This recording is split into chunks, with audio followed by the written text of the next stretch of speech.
voting session will be the second read FY 2021 storm management budget, second reading ordinance adopting the FY 2021 budget, and tentatively we have the first reading ordinances regarding traffic calming on the 7300 block of Wildwood Drive and the 7600 block of Wildwood Drive. Next week, we also have a presentation on bus stop amenities and accessibility from the Council of Governments TLC program. On Wednesday, May 27th, we are tentatively scheduled not to have a meeting that night, and we will come back then on Wednesday, June 3rd. We will begin in a closed session at 6 p.m. To discuss personnel collective bargaining negotiations that evening. And then during our public meeting that begins at 7:30, we'll have a proclamation regarding Gun Violence Awareness Day, a proclamation for Immigrant Heritage Month. Our voting session will be tentatively the second reading ordinances for traffic calming on the 7300 block and the 7600 block of Wildwood Drive. Our work session that night will be on discussion of committee appointment process and also a discussion of the emergency ordinance, the city manager's emergency authority under the current public health crisis. Then on Wednesday, June 10th, we have tentatively a recognition of our youth council graduating seniors. Tentatively, our voting session is a resolution regarding committee appointments. Our work sessions that evening include an update on election planning and selection of election services vendors, and tentatively an update on assistance being provided to residents and businesses during COVID-19. And then on Wednesday, June 17th, we have a voting session tentatively authorizing a contract for election services, and a work session is tentatively a discussion of options for fringe benefits for future council with the city's human resource director. And that takes us to the end of June. And for updated looking at the agenda, please check out the city's website. The first order of business we have tonight is a mayoral proclamation for Foster Parent Recognition Month. May is Foster Parent Recognition Month, so I will read the proclamation. Whereas we have a responsibility as individuals, neighbors, community members, and residents to recognize that all children need love, support, security, and a place to call home. And whereas we must come together as a community to recognize the important role foster parents play in caring for children who have experienced abuse and neglect, supporting family reunification, and building strong communities. And whereas during National Foster Parent Recognition Month, we celebrate all those who invited a child in need into their hearts and homes and express our profound appreciation for those who make foster care possible. Now, therefore, I, Kate Stewart, Mayor of the City of Takoma Park, Maryland, hereby proclaim May as Foster Parent Recognition Month in Takoma Park, and urge all residents to support and recognize the commitment of foster parents who care for and support these children in need. And I think we are joined now this evening by Becky Smith and her family to talk to us about being foster parents. Hi, thanks, Mayor Stewart, for inviting us today. I'm Becky Smith. This is my husband, Jeff Hopkins. We live on 51 Walnut Avenue. We've been here for about 15 years in Takoma Park, and we've been empty nesters for the past 5 years or so, which led to our decisions to become foster parents. So I'd just like to say we became interested in becoming foster parents about 3 years ago, mostly out of frustration and in the face of what we considered to be an inhumane immigration policy. We imagined that since we are competent Spanish language speakers and we had not rusty teenage parenting skills, and we had a couple extra bedrooms, so we actually thought we could be some help to children whose parents have been deported. And as is often the case, we've contributed very little in the ways we thought and contributed much more in ways that we never imagined. We have had almost a dozen foster kids stay with us since becoming foster parents. Little kids and big kids, Spanish speakers and English speakers.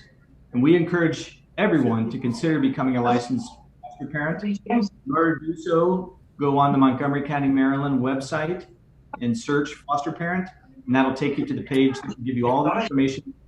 240-777-1664. In the words of our most recent foster kid, you will meet all kinds of really unique kids that you would never otherwise get to meet. And you will meet and maybe say goodbye to a lot of really great kids. Thank you for your time. Thanks. Thank you. Thank you so much for joining us today. We really appreciate you taking the time and for telling us more about being foster parents. So thank you. Enjoy your month of May.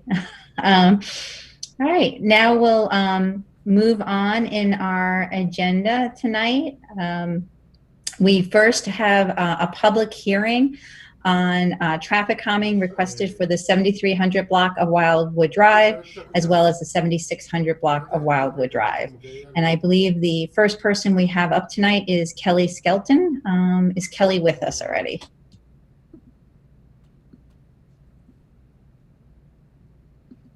Let's see. Kelly is here. She should be joining us in a moment. Great. And then after Kelly, we'll have Fred Schultz. I was with you, but then I left you, but now I'm back. Hello. Good. Kelly. I've signed up to talk about a few things. Do you want me to go through them or just talk about the Wildwood traffic calming? I'm not sure. Why don't you just do the Wildwood traffic calming for this public hearing if you want to do both streets, and then we'll bring you back on for the budget. Thank you. Got it. I definitely, though I'm not a resident of Wildwood and I wasn't able to sign the petition, we strongly support our neighbors on Wildwood and their request for traffic calming. I think these two speed bumps that are specifically requested are very cheap and easy ways of making an impact. However, I really feel like there was no way for the residents and their neighbors to request a more expanded study of this street and the impacts that the Purple Line has had on it and will continue to have on it. Because once you're a motorist that finds a cut through, you're not necessarily going to change your path just because the traffic has stopped, and we don't yet know the impacts that the Purple Line will have on the intersection of University and New Hampshire. So bringing more traffic to the area, I really think that the city could do more in terms of a study to determine what the impacts of Purple Line are on this neighborhood and how they can be mitigated. Because as a resident of Glenside, I certainly have a concern that once we deter people from Wildwood, that Glenside's the next option for them. And we already have seen an uptick in traffic since it began. So what we'd really like is, traffic to be primarily residents only. And when it can't be, for those individuals to follow the laws and speed signs and stop signs. Thank you.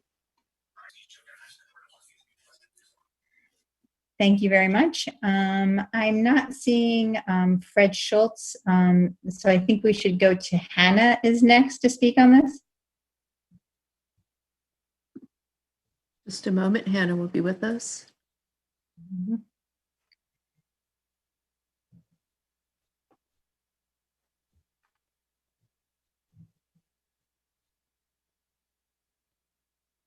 Hi there. Sorry about that. Can you all hear me?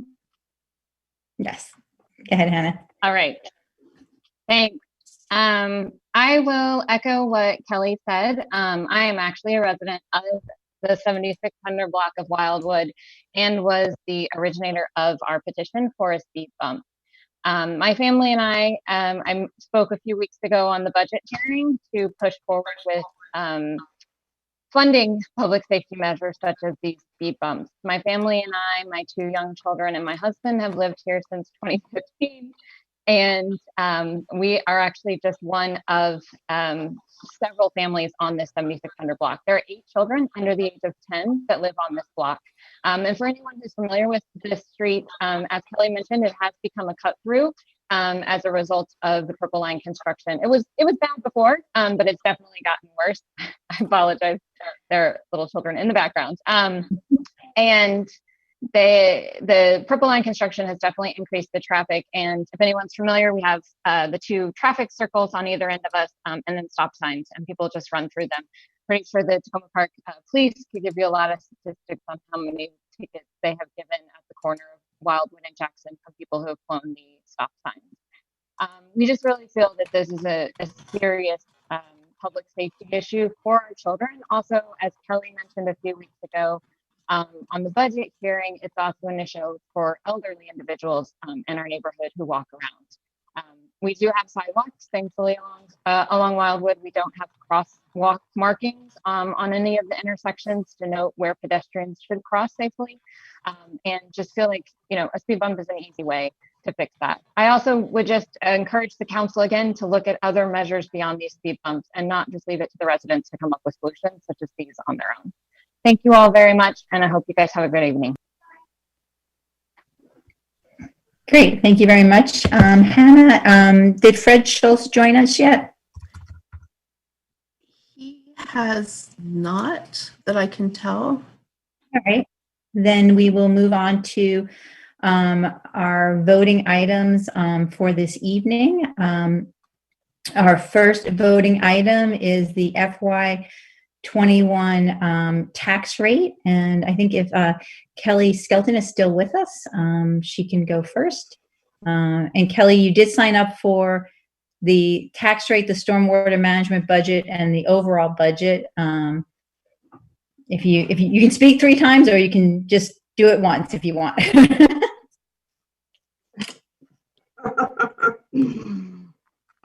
Okay, can you hear me? Yes. Okay. I don't know why my camera's not working. That's an exciting development. Anyway, not important. Oh, there we go. So yes, I'll just be brief in my comments because the overall message is I do support the work that the council has done. I support maintaining our tax rate at this moment. I support the reconciliation work that has been done. And I hear the concern of residents, especially in the budget presentation. And I really hope that the city can work to address those concerns over the next few months.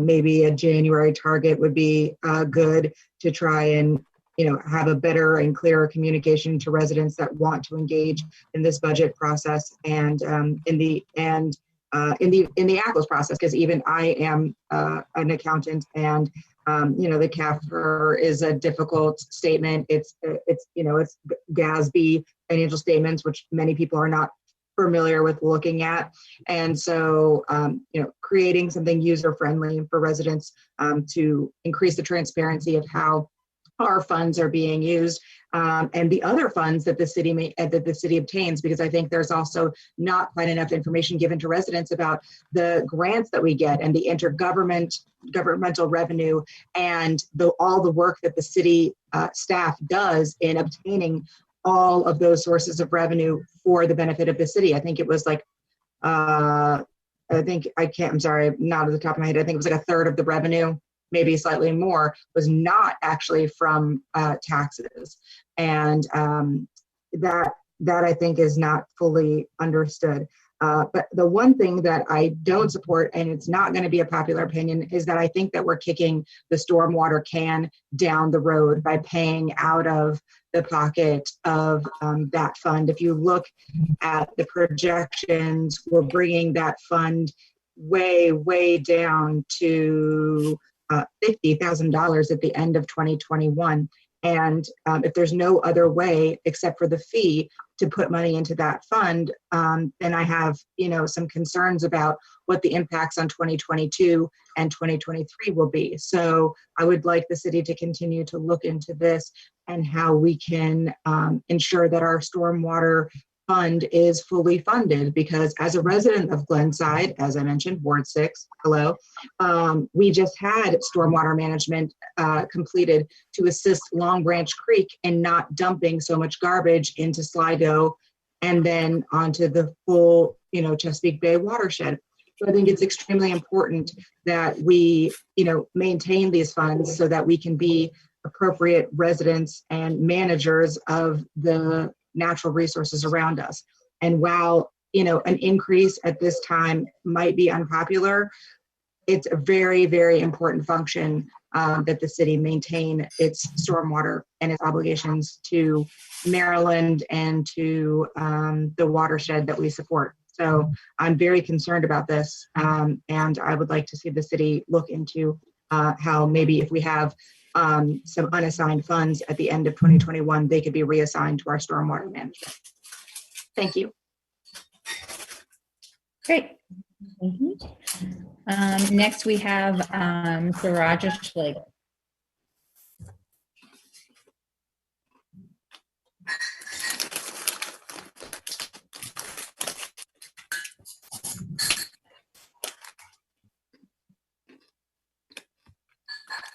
And just don't forget, if you're not speaking, to put yourself on mute.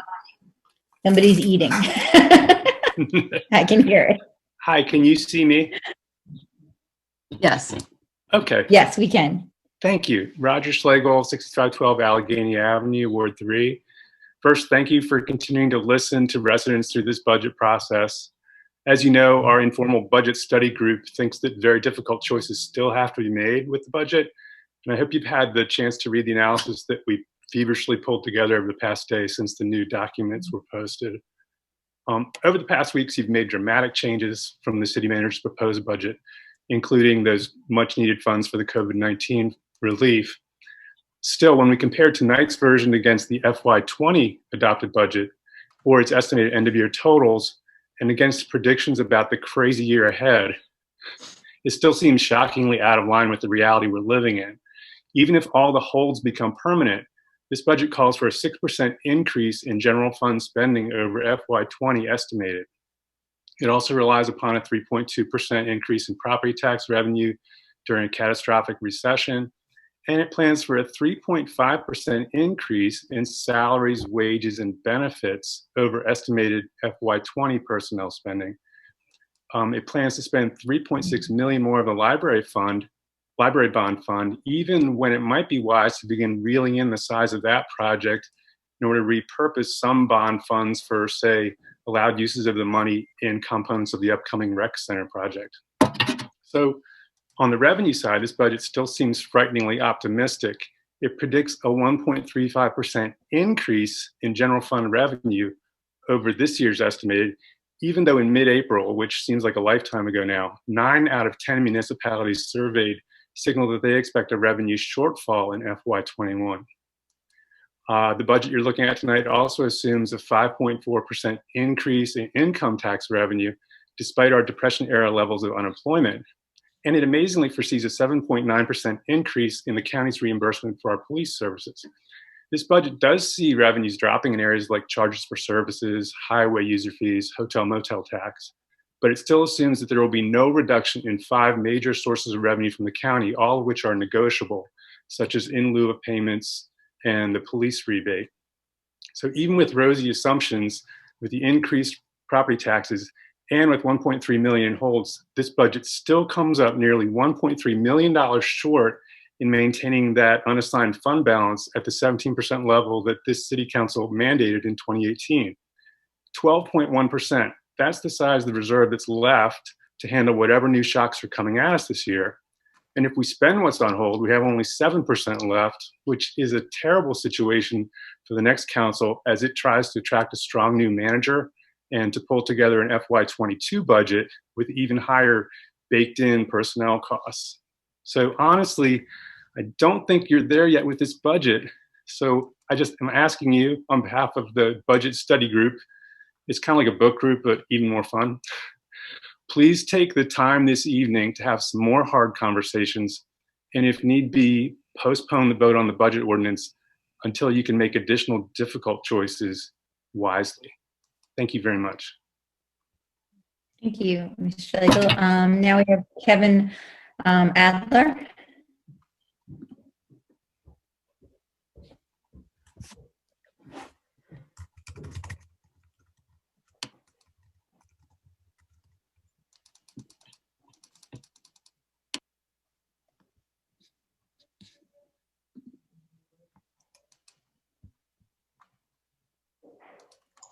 Okay. Can people hear me now? Yes, we can. Good. Good evening. Thanks. Hi. I'm Kevin Adler. Thank you for continuing to hold the city council meetings during this pandemic and getting everyone's input. I live in Ward 2, Cindy DeBalla's district. I've been one of the leaders of the Takoma Park Folk Festival for more than 25 years, and we had scheduled Sunday, September 13th as our festival date for this year. However, we recently decided that we cannot hold our traditional event at Takoma Park Middle School this fall. Quite simply, there's too much uncertainty about when or if Maryland will lift restrictions on activities involving large groups of people. Our decision also comes because we're facing a fundraising and sponsorship challenge this year, given the impact that the pandemic has had on the finances of companies and foundations and the city of Takoma Park, not to mention individuals who've lost employment. The festival has a task force, and we've been exploring alternatives to our usual in-person event. And at this point, we see two choices. Option one is not to hold any type of event at all in September. A lot of arts and cultural organizations have done that, including beloved events in Takoma Park. But the festival team has worked really hard for the last 3 years to regenerate after having had to suspend the event in 2016. We'd like to not lose all that momentum.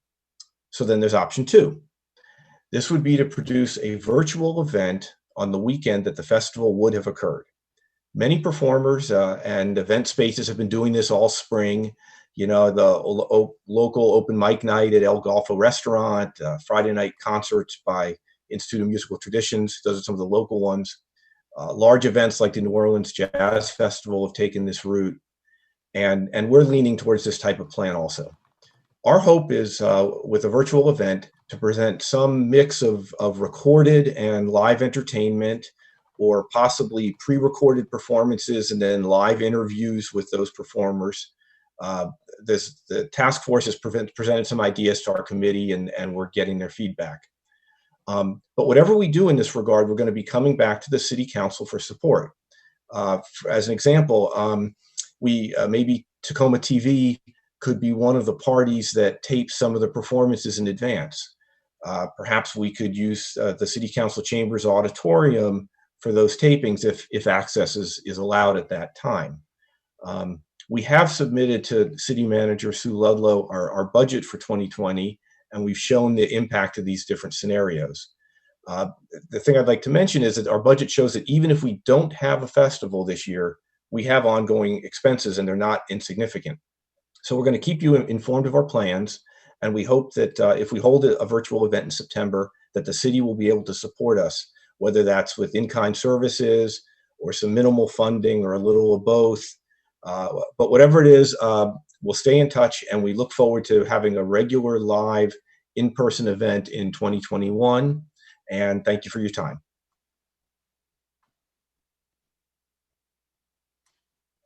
Thank you very much, Mr. Adler, and please extend our thanks to the whole Folk Festival committee. We know this is a very difficult time for everyone, and we appreciate you thinking through how to keep one of these, really important events in our city in some way. So thank you so much. Thank you. Great. So those are all the public comments regarding voting items. We'll now move to general public comments on that. And I think we had 2 people signed up, and I think Sue Miller is with us.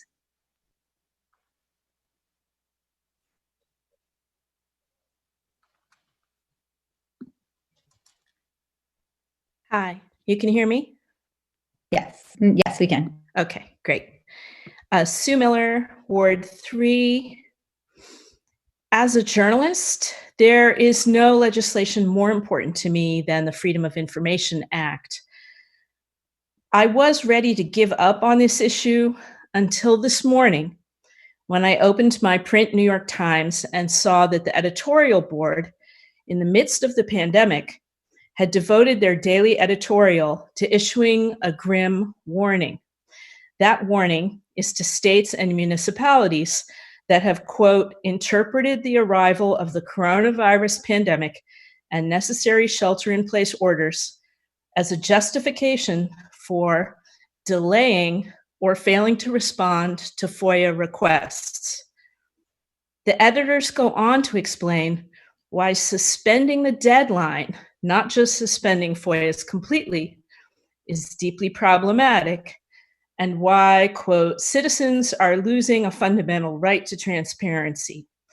And they described alteration of these laws as, quote, a threat to good government and democracy.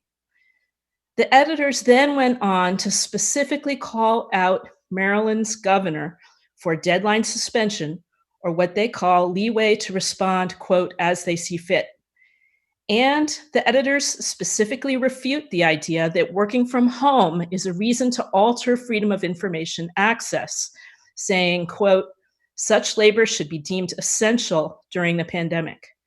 And they conclude, quote, Americans deserve to see freedom of information laws obeyed, not trampled. Nowhere, I should add, does the New York Times editorial board lend any credence to the late-breaking argument that this trampling can be justified by fear of costly litigation. It's been disappointing to see this argument, which only emerged a week ago, thrown into the mix. Attorneys I know who have worked for government agencies on FOIA cases do not, frankly, find the threat or the costs mentioned to be credible. Again, we understand that city staff and contractors were taking advice from our Republican governor's office on this matter. The New York Times makes it abundantly clear today that we must resist, not affirm that advice. We're counting on you, our elected officials, to quickly reverse this unfortunate error. Thank you. Thank you very much. I don't believe I see Mr. Strongen with us at the moment, so we will then, sorry, I want to make sure I turn off the timer before it goes off. Okay. So that is the end of public comments for this evening. We will now move on to our voting session. The first item is the first reading ordinance adopting the FY 2020 tax rate. And we do the, sorry, it's our first is our FY 2021 tax rate. And so that is our first item. I don't know if there are any clarifying questions people had before I asked somebody to move it, or if the city manager had any additional comments at this time. I have a couple comments, but I also want to note that I know our audio, we have some problems with the internet connection or something. And so I know I've seen some, I'm having some difficulty hearing some folks, and I've seen some Twitter feedback that some of the audio is not working well. We will try to have everything also recorded for later. In the package of information provided, we have an overview of the various budget ordinances, including the tax rate, the budget ordinance, stormwater ordinance. And these all reflect the comments and the decisions that were made at the May 4th reconciliation. It does take a lot of time to prepare the information in a format for you, but I think it is all straightforward, and I'm happy to answer any questions that you may have. Great. So the first one we have up is the ordinance establishing the tax rate for fiscal year 2021, which begins July 1st, 2020 and ends June 30th, 2021. Based on our conversations regarding during reconciliation last week, we were at a tax rate at 0.5397. So that is what is before us this evening. Would someone like to move the ordinance? I'll move it. Councilmember Siemens, do I have a second? Second. Councilman Costick, second. I'm sorry, apologies, Councilman Costick. I see you had your hand raised. Did you have a comment or a question? Yeah, I just had a quick question. We had a neighborhood association meeting in the Pinecrest area last night, and there was a question that was raised regarding vacant property. And I noticed we have the different tax rates outlined here, including vacant property, and that was something that we discussed previously. And I was just curious if you could recap sort of where we are with regard to being able to look at the potential for a different property tax rate or other structure to sort of do what we had previously brainstormed, which was to try to encourage vacant properties, particularly commercial properties, to be developed. Unfortunately, through the course of the year, there were, yeah.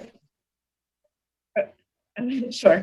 Through the course of the year, we were trying to work with the state of Maryland and Montgomery County to identify exactly how the information could be put into their computer system, so that we could keep track of it and have some decisions made related to that. There were some significant turnovers, frankly, at the state. And so several meetings, the wrong people came to those meetings. And so we did not get something that was prepared that could come back to the council to discuss how to go forward on that.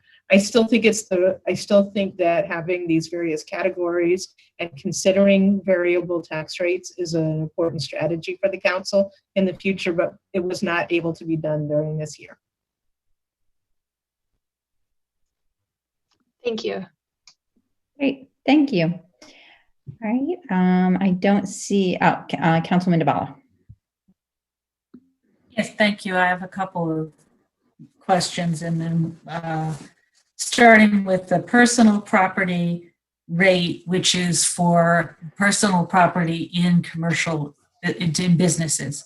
That's the same as last year, right? Yes. And the railroad and public utilities, Yes. Again, same as last year. And That's just correct. to clarify, the proposed tax rate of 5397 is the same rate as we have for this year. So it's a level tax rate. That's correct. The tax rate Okay, is the thank you. same number as you had last year. Yes.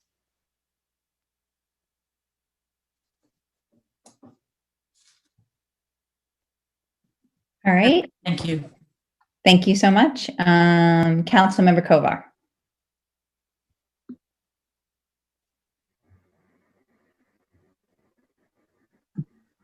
Okay, I believe I've unmuted myself. Thank you, Mayor. And I notice I'm also seeing a couple of emails from people who are having a hard time hearing. And I was on a Zoom call this morning with a couple of my colleagues on the council, and it seems as if today Zoom just is that way. And I don't know if that's because more people are using it. So apologies if it's harder for people to hear. I just wanted to explain my position on the tax rate. I didn't support this level when we had our budget session on Monday of last week, and I continue to not support it, so I'll be voting no on it. And what I just wanted to point out were the statistics. And we received this update from staff. There were 3,459 single-family homes in the city, and of those, 1,162 in the recent reassessments went down. 1,426 went up from 0 to 10%, and then 871 went up by more than 10%. So the two categories of increase total 2/3 of those properties. And the other point that I think is worth noting is that they're distributed throughout the city, and I think some residents have seen the interactive map that the city made available, which was very helpful, and it indicated in a color-coded way where the properties were that had various levels of increases or decreases and so on. And there wasn't really the type of pattern where you could see one whole section of the city did or didn't have it. It seemed to be spread around quite a bit. And so I understand there are certainly residents for whom the increase that may come would be relatively modest for them and wouldn't be a major burden, but there are plenty of other people for whom it might, and who come from sections of town where either they individually or that neighborhood is not as well off as others. And so I know that I think the city manager may refer to this later in her comments, that some funds have been distributed now as part of the credit program that the city has. And I'm hoping that we'll be able to expand on that, and whether we do that through the COVID fund that we've set aside or other funds that we have available, including potentially the housing reserve. My sense is, or my, I don't want to say my guess, but I think there's a likelihood that as the year goes on, we may need to provide higher levels of assistance, not just to renters, but to homeowners. And so I hope we'll keep in mind the need to try to do that, whether through our regular credit program, expanding that, or in other ways. And so I just appeal to my colleagues to keep that distribution of the assessments and the tax burden in mind going forward. Thank you. Let's see, Councilmember Smith.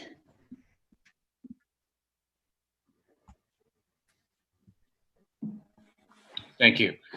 I'm not going to vote for this. I spent the morning on a Zoom call hosted by the Lauder Institute and the University of Pennsylvania, with think tanks all over the world trying to figure out how do jurisdictions deal with COVID, its effects on the economy, its effects on healthcare.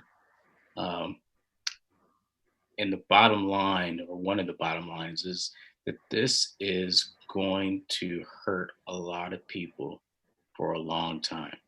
It's not something that in one fiscal year, maybe even 2 fiscal years, that we're going to see business back to normal. So the $64 that this tax increase will be on single-family homeowners is something that, you know, might be $1,000 to people, because they're going to be in such desperate straits. So I don't think it's appropriate for us to increase taxes, even though it's the same tax rate technically as last year. Another thing that I am disappointed is when you look at the actual cuts to the budget, I don't think they're significant enough. And our COVID-19 fund is not even $500,000. If you look at the jurisdiction nearest us, our friends over in Hyattsville, they were able to cobble together $1 million, and we couldn't even come up with $500,000. So I'm not going to support this. I just think it's not a reflection of what we're going to see in the city of Takoma Park, the needs from our residents, because they're not going to be able to pay their rent, meet their mortgage, put gas in their car. We are not the only place where they can get help, but we should be ready and willing and have sufficient resources to help our residents first before we think about helping anyone else. And that includes city staff. So I will not be supporting this. Thank you. Thank you. Councilman Dabala, is that another hand raised, or? Do you want to speak again? It was. Is it my turn? Yeah, go ahead. Thank you. No, I wanted to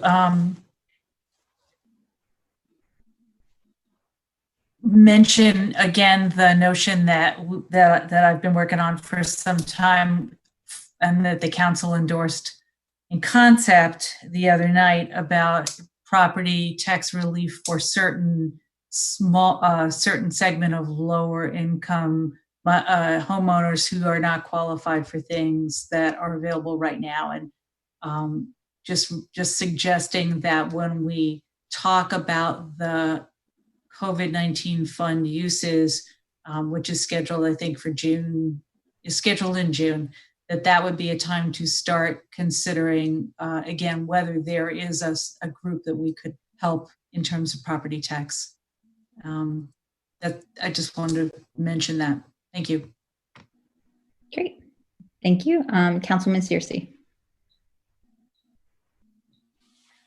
Hello, everyone. I want to residents that have put in a ton of work and analyses in support of trying to find a solution.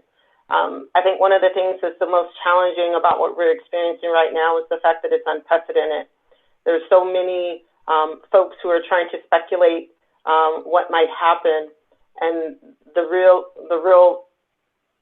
point is no one really knows. No one really knows what's going to happen. But I think what's important for us to do as a council is to think not, I know we as a city tend to think about the globe, and we tend to think about the nation, and we tend to think about bigger than our city. But I think it's important for us to be thoughtful about our city and how our revenues come in. Where do we get our money from? How is our tax base distributed, and what has happened, not just in the past in terms of our our property values, they've increased, but we've all heard of the upcoming assessments that will be lower, so we can anticipate that there'll be some lower tax revenues that will ultimately come in over time. I think it's also important for us to keep in mind the fact that our staff are the lion's share of what we do. It would be wonderful if we were in a situation where the level of support that our staff provides directly to residents, and that we become known for and many residents expect. It's important to keep all of those things in mind as we're thinking through the tax rate. It's important for us to keep in mind the fact that we don't know what's going to happen in the future. It's important for us to keep in mind that our staff are critical to providing the services that residents have come to know and love and expect. And I will be honest, many residents have unrealistic expectations in terms of response times, in terms of the level of personalized attention that they should receive from city staff. So for us to then assume that the only way we balance this budget is on the back of staff, I think is not fair. I think the tax rate that we've proposed, which is flat, provides us with a little bit of an opportunity to take some time to learn about what's going to happen next. It was mentioned earlier that we have our union negotiations that we have yet to finish. We have to budget salary numbers based on unknown union negotiations. So yeah, they're going to be a little high in the budget until those union negotiations happen. We need to budget for that. Doesn't mean we're going to spend it, but we need to budget for it. I understand my colleagues' desire for us to be able to devote $1 million in terms of our COVID response. I would argue that with all of the work that we've put on hold, all of the various projects we've put on hold, the fact that we are now at a point where we have about $600,000 at least set aside to some capacity, that if we needed to not do certain things and direct more money towards our COVID efforts, we could do that. And what we've outlined in our ordinance allows us to do that in the first quarter of the fiscal year. So again, I understand that these are some really hard times for us to anticipate, for us to try to predict what's going to happen in terms of union negotiations, for us to predict what's going to happen in terms of any reimbursements we may receive, either through the CARES Act or through other legislation that's making its rounds on the Hill. We don't know. But one thing we do know we have right now to do the work that we need to get done, and that's our staff.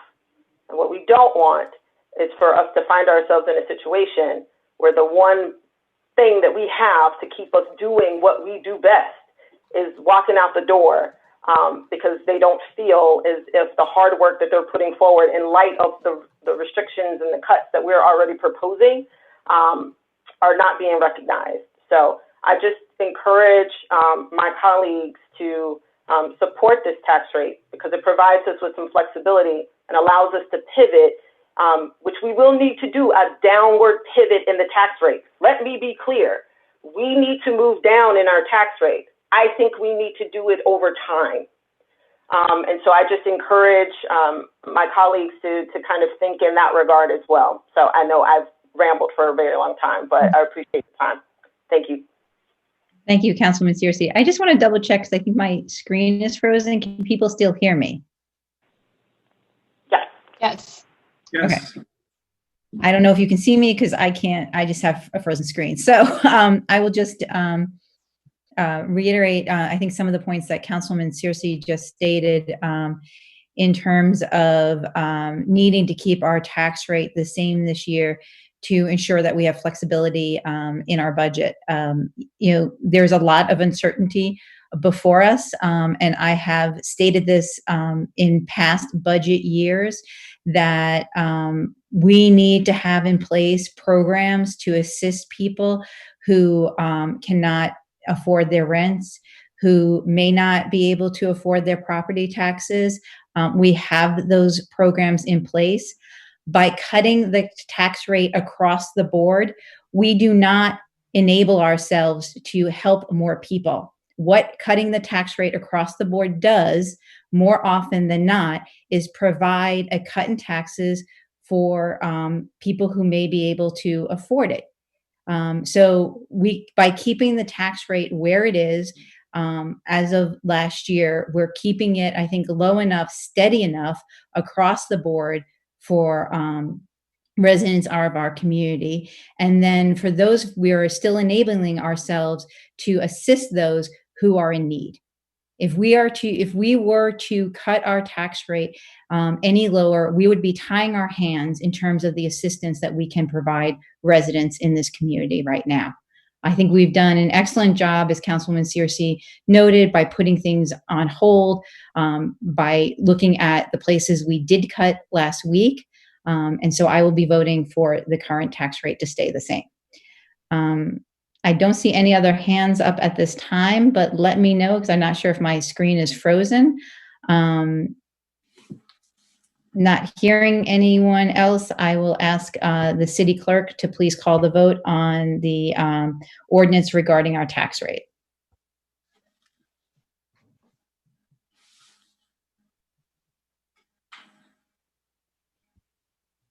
Is the city clerk still with us? I think you're muted, Jesse. Well, that's not good. Councilmember Kovar. No. Councilmember Dybala. Yes. Councilmember Kostick. Yes. Councilmember Siemens. Aye. Councilmember Smith. No. Councilmember Searcy.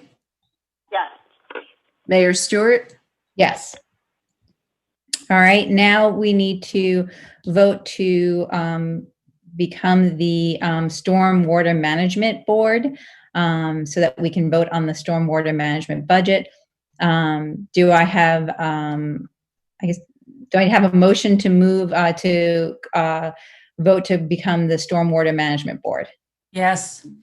Councilman Dybala, who and Councilmember Kovar seconded. Will the clerk please call the vote on that? Councilmember Kovar. This is on resolving into the Stormwater Management Board, correct? Yes, correct. Yes. Councilmember Dybala. Yes. Councilmember Kostick. Yes. Councilmember Siemens. Aye. Councilmember Smith. Yes. Councilmember Searcy. Yes. Mayor Stewart. Yes. All right, now we are the Stormwater Management Board, and before us is the first reading ordinance adopting the FY 2021 storm management budget.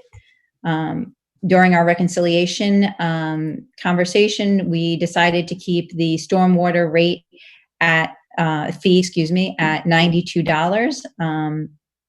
But we were changing the equivalent residential unit impervious surface measurement that we were using. And I think that was pretty much the only change. Oh, and we are using the fund balance amount of $115,386,000 to supplement other revenues and financing sources. Does anyone have any overarching questions regarding our stormwater budget? And again, I can't see the hands because my screen is frozen, so just speak. This is Cindy. I have a possible whereas addition, but I guess we have to have a motion to put this on the table first. Okay, for the stormwater budget. Yes. Okay. I have a, all right. I have a general question. This is Casey. I was wondering, I noticed that the document says that it would be, now I don't have it right in front of me, I think it's 1,000 or 112,000, something like that, was the difference that was being taken from the stormwater fund. And I think we talked previously about that being 126,000, and I was wondering how that was figured and if there was in fact a change to that or if I'm misremembering that.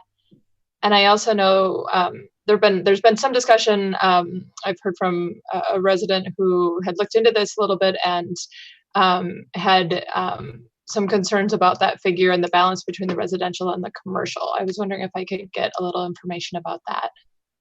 So the difference in the amount, we do need to use fund balance amount of 115,386. We had an estimate when we were discussing it before, but we've systematically gone through each of the accounts to total the amount. The information that we had previously provided about how that process works was correct. I'm happy to answer any questions offline about the difference between residential and commercial. The major move here is to the square footage of impervious surface of 2,116 from the, I think it's 1228 that is now. What that does mean is that commercial and institutional and multifamily properties will pay less each, and actually more accurately less each than they have been. And but it does remain a flat average for single family residential. It is something that I don't think is sustainable because of this process and the discussion and the information in this ordinance is to continue to pursue with council the move to a rate per 500 square feet so that it's something that's equitable across the city. Thank you very much. And I appreciate the work that's gone into this. I know we've had a number of different discussions on this, and I know I personally have asked several questions, and it's, I feel like we get into it, and then after you into it, you understand it, but you have to sort of get into it again the second time you're approaching it. And I appreciate the work that's gone into it. And I think in the future, it will be very good for us to shift towards the more equitable approach of charging each individual single family property based on what they actually have. And of course, I do think we're going to need to look closely, as we had previously discussed, in terms of some of the phase in on that. So I do think we're probably going to be faced with some challenges in the coming fiscal year in terms of trying to offset some of that and not having done so this year.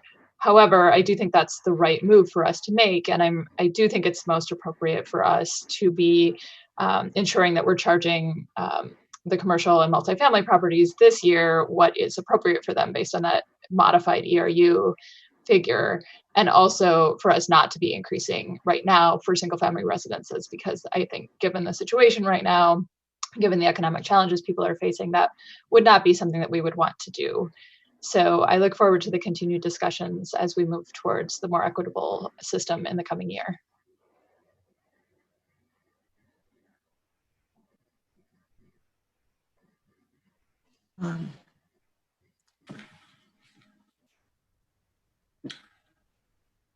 We've lost the mayor. She had to jump off and log in again. So let's hope she is able to return right away. All right. While she's gone, maybe I could ask if there's anyone else who'd like to speak to the subject. I can't see your hand raised, so we're gonna speak up. Not hearing anybody. Ms. Ludlow, did you want to? Oh, okay. Ms. Searcy, are you wanting to speak? Yes, I would like to. Okay. I'll buy us some time. I'm back. So I would like to echo Councilman McCossick's points about, I agree that we should actively look for a more equitable approach to dealing with the stormwater management fee. And I appreciate the concerns that were raised by Kelly Skelton in Ward 6 about, making sure that we're not kicking the can to the point where we have additional revenues or additional issues in future years. Because as folks have mentioned, the amount of rain that we receive, there's definitely a need for stormwater work, and it's become really instrumental to a number of residents, particularly those who are experiencing flooding and the like. So I do think that it should be a priority for us and the council and for the city manager to get us to the point where we are able to not only determine the more equitable approach, but be able to effectively communicate that to residents and have an opportunity for them to be actively engaged in those discussions to understand what we're talking about and the implications of the new structure. So I support what we're doing today, but definitely just want to state that I think it's important for us to kind of lay the foundation in terms of those next steps. Great. Thank you. Councilmember Siemens, did you ask anyone to move the ordinance yet, or are we still taking questions? We were just finishing the questions, so it's time for somebody. I would like to move the ordinance. Thank you, Councilmember Siemens. Do I have a second? Second. Councilwoman Dabala, second. Okay, so that we have the ordinance on the table now. Councilwoman Dabala, you said you had an amendment to put forward? Yes, based on the conversation that we just had, I wanted to suggest 2 whereases and to put the word stormwater in front of fund balance on section 4. I just sent it to Jesse and hopefully everyone else. Whereas the Stormwater Board has adopted a revised equivalent residential unit of 2011-16 from 1228, because it doesn't actually say that we've changed anything. So I wanted a whereas to note that we have made that change. And then whereas we are considering adopting a sliding rate based on that equivalent residential unit for single family homes. So add those 2 as context. That's my suggestion. Plus, as I said, put the word stormwater in front of fund balance so that no one besides me is confused about what fund that balance is coming out of. Right. And did you have a place where you wanted those whereas clauses to go?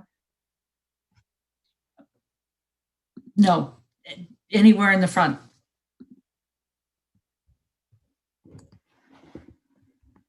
Looks like it fits right after the ones that are up there.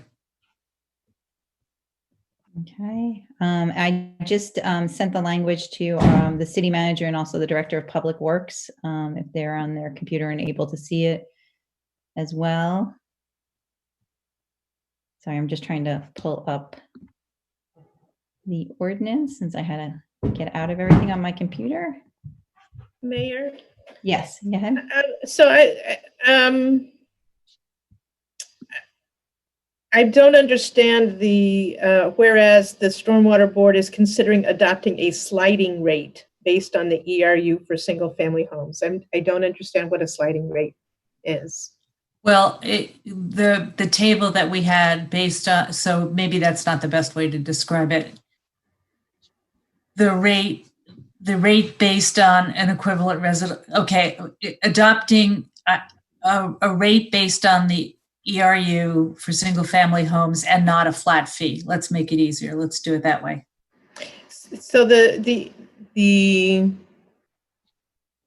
difficulty is, I think, in the use of the ERU, the equivalent residential unit, because we would be moving away from having equivalent residential units if we had a square footage rate that was, just based on, say, 500 square feet. So what would be technically more accurate? The point being to signal in this ordinance that we are looking not just to this year, but we are looking ahead to next year and the year after, and what other rate structure we might be adopting. As several people said before me. Could we just talk about it as a new rate structured as? I mean, to me, I think whereas the Stormwater Board is considering adopting a rate based on a standard square footage unit. Based on impervious area and not a flat fee. Okay. Let's just make sure we have, hold on one second. Yeah, if I can interrupt, we may just want to add language. This is Daryl, sorry, that says in future or during the fiscal year, the staff will bring back to the council recommendations regarding extending the fee to be per square foot impervious area rather than a flat fee for single family residential. Because for all others, it is currently per square footage of impervious area. So we may just want to reference extending the change to single family properties in the future.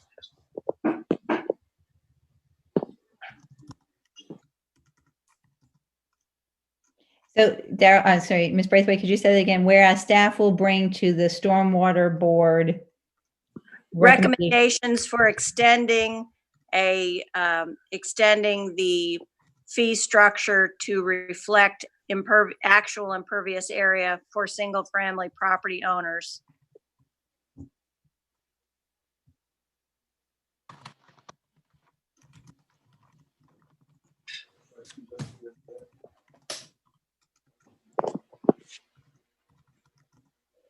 Whereas staff will bring to the Stormwater Board recommendations for extending the fee structure to reflect actual per square foot impervious area for single family homeowners rather than a flat fee. Yes, that would capture that as a goal. I'm not sure the word actual is needed. But yes, that sounds great. All right, I can take actual out and then, all right, let me, sorry. Yeah, not to belabor this, but the point being to capture the discussion and the work that's gone in so far into moving toward a new fee structure. Okay, I'm going to see if I can. Jesse, can you give me permission to share my screen? I suppose. Thank you, Ms. Carpenter.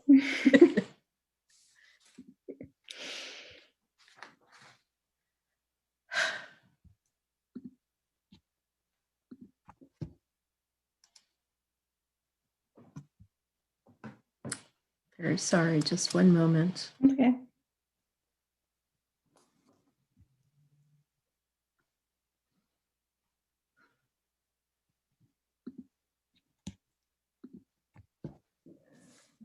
I want to show it just because I know people are having some difficulties hearing tonight. I prefer to be able to That's pull good. it up. Thank you.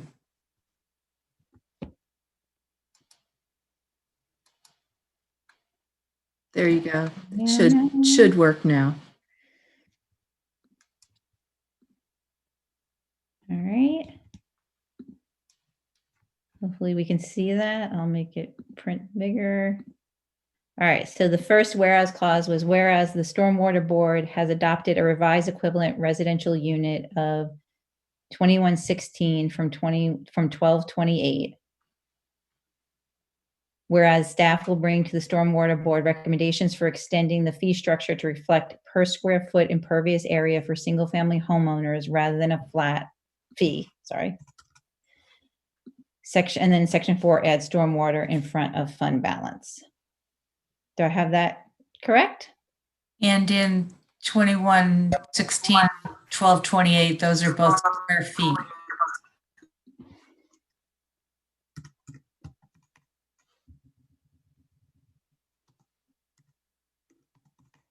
Okay.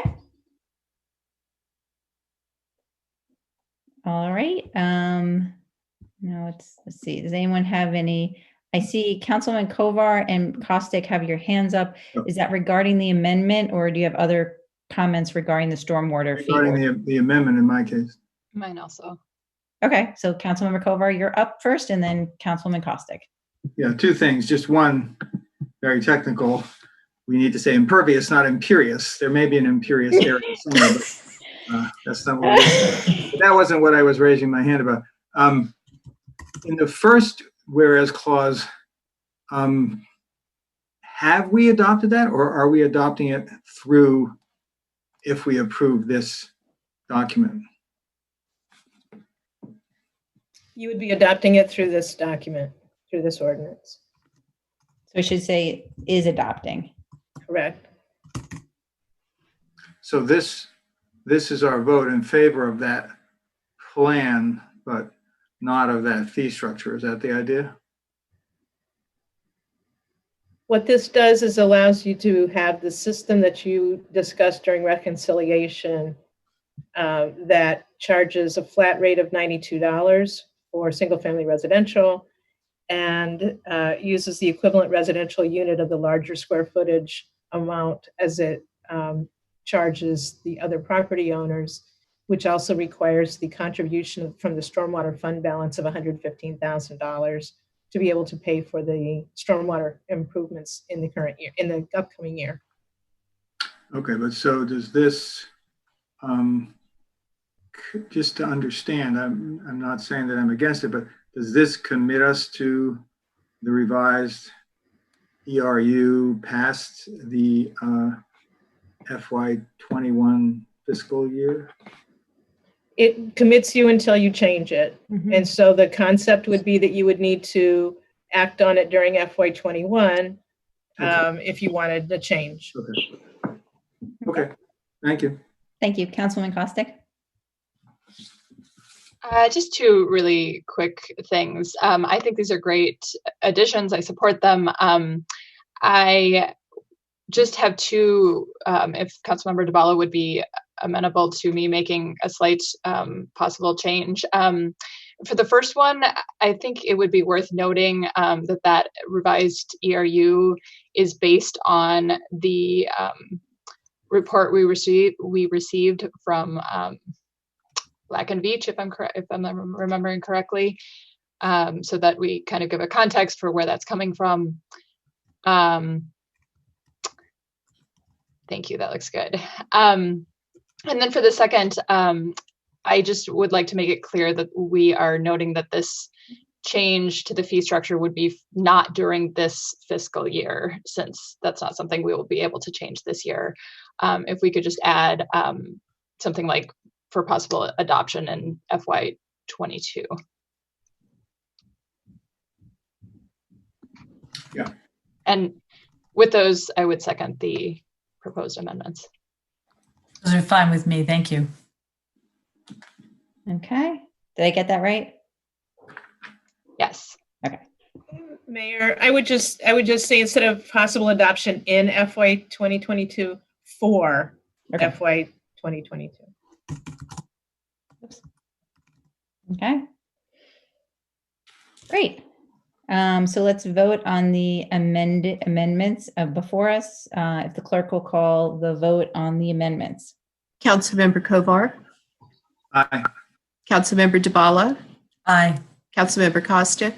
Aye. Councilmember Siemens. Aye. Councilmember Smith. Yes. Councilmember Searcy. Aye. Mayor Stewart. Yes. Great. Thank you very much, Councilwoman DiBala, and everyone's work on that. Any other I will email this to the city clerk. Going back to the ordinance overall, any other comments before I call the vote? Seeing no other hands, will the clerk please call the vote on this one? Councilmember, as amended, Councilmember Yes, Kovar, Aye. Councilmember DeBala, Aye. Councilmember Costick, Aye. Councilmember Siemens, Aye. Councilmember Smith, Yes. Councilmember Searcy, Aye. Mayor Stewart. Yes. All right, great. Now we move on to our next voting item, and the final one for the evening is the first reading ordinance on our FY 2021 budget. Did the city manager have any overarching statements to make on this one since our budget reconciliation? I don't think I do. I think that it reflects the comments and the reconciliation items that were identified. And it does have some special language that notes the unprecedented times that we are in, the challenges that we are facing because of the pandemic, the interest in having the COVID-19 fund, and the commitment that the council will at a minimum meet quarterly throughout the fiscal year to review budget, revenues, expenditures, and economic projections. And that I think is going to be a very important collaboration and management activity through the course of the year as we get more and more information about the impact of the pandemic on us and on our future revenues and expenditures. Great, thank you so much. Would someone like to move the ordinance?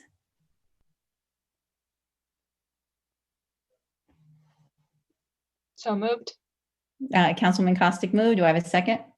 Second. Councilmember Seaman, second. Any comments on the budget before I ask for the vote to be called? Or questions? Councilmember Kovar. Thank you.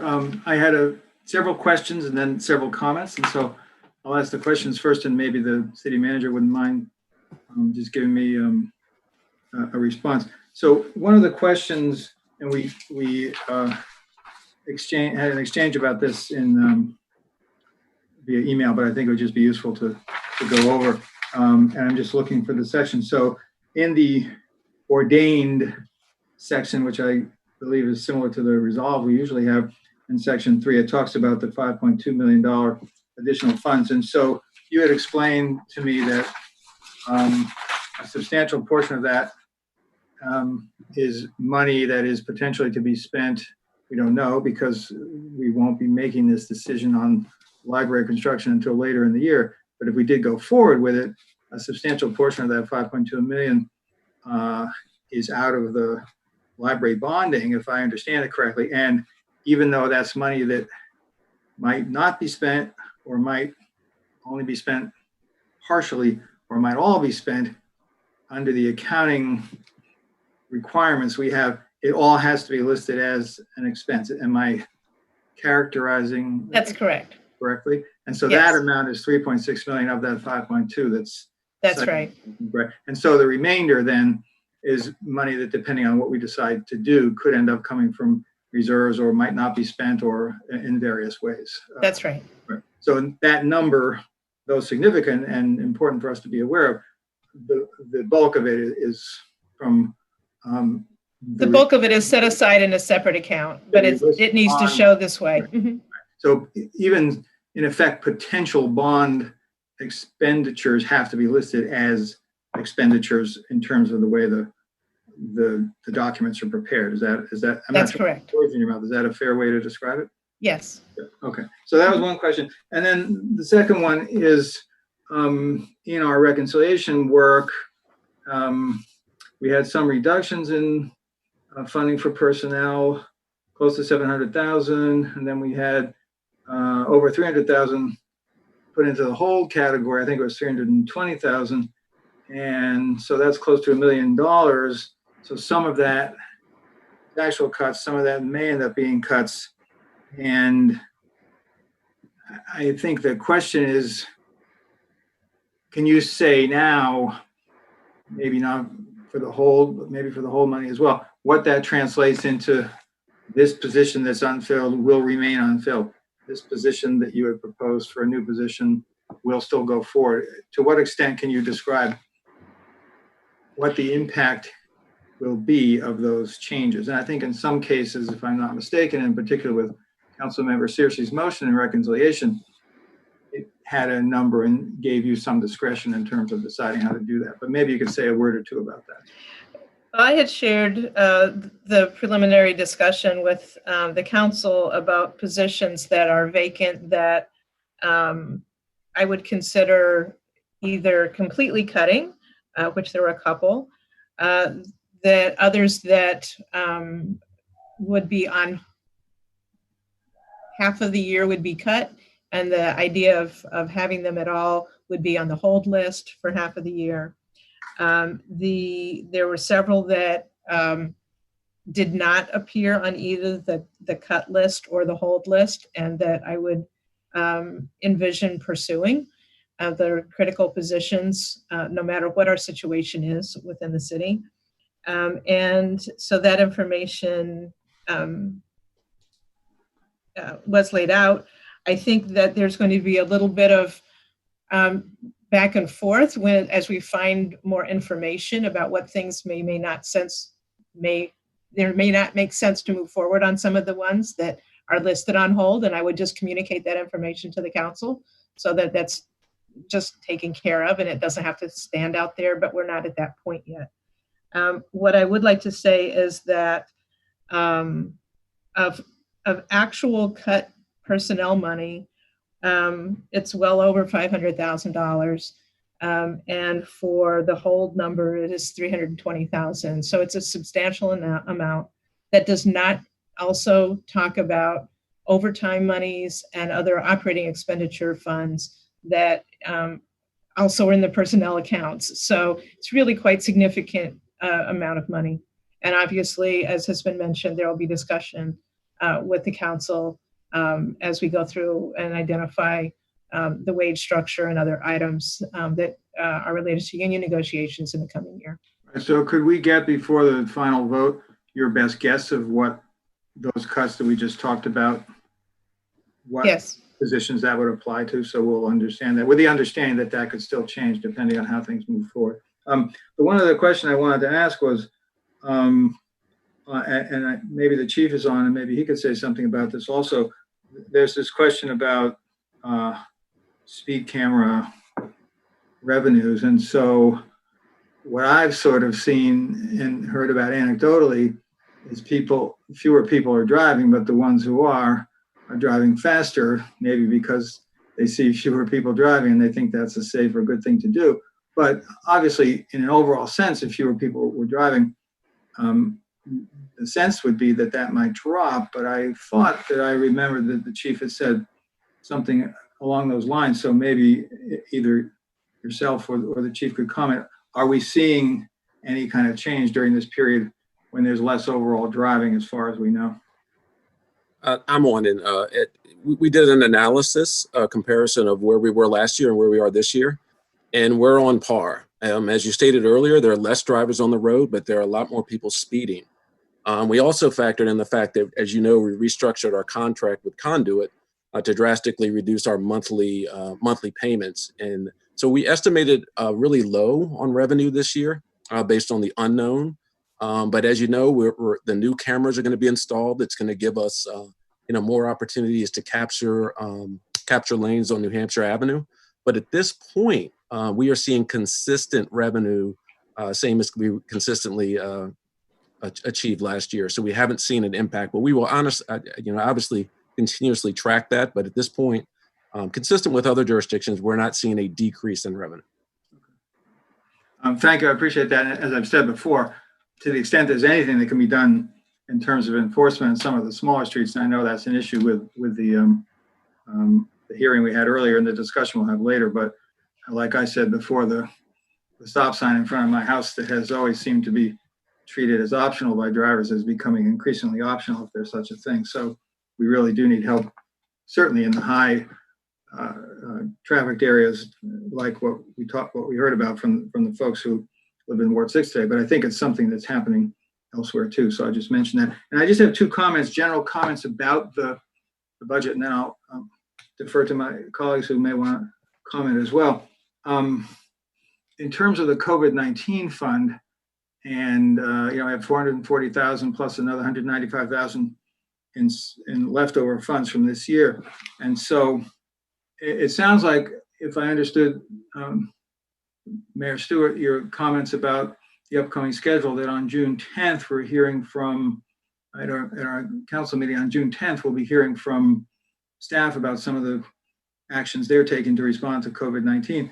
And so I don't know if it's then or some other time, but it seems to me, if we can, before the start of the new fiscal year, as the council, we should have some conversation about how do we envision using the fund. It would be relatively easy to say some portion of it could be used to augment the mini grant. Yes, as I answered your email the other day, we have scheduled to have Samira Cook-Gaines, our economic development manager, and Grace Wiggins. I always forget Grace's title. I'm sorry. Actual title.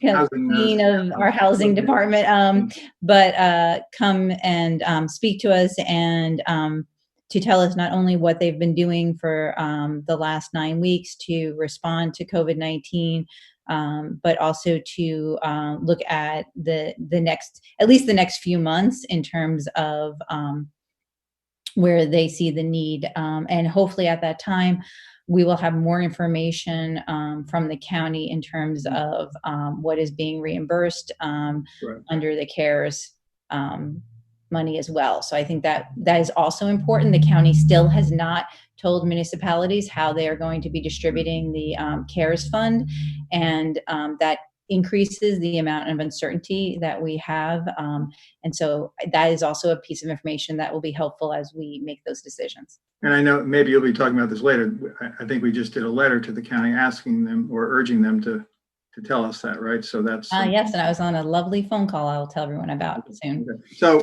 just a couple other quick things. So at that meeting on the 10th, I also mentioned, I know some of my colleagues don't agree with my idea on this, but I think having some at least informal advisory group, and maybe something more formal, composed of representatives of tenant organizations and religious groups and business organizations from around the city, helping us to pull in data on what the needs are and make recommendations and how the money could be spent. I think that could be a useful idea, and we can talk about more on that June 10th. The one other thing I just want to say is, in terms of the budget, from the time we first got into this in early April, I had recommended, as had some of my colleagues, that we have a really flexible budget this year, that we structure it so that we would meet at least quarterly, although we can do it whenever we want, but structured so that we could formally meet quarterly to assess where we are in terms of funds that we hope we get from other levels of government, in terms of the impact on residents and small businesses, and also that we should set aside some funds and not spend it all immediately, and we have the amount that we put into hold.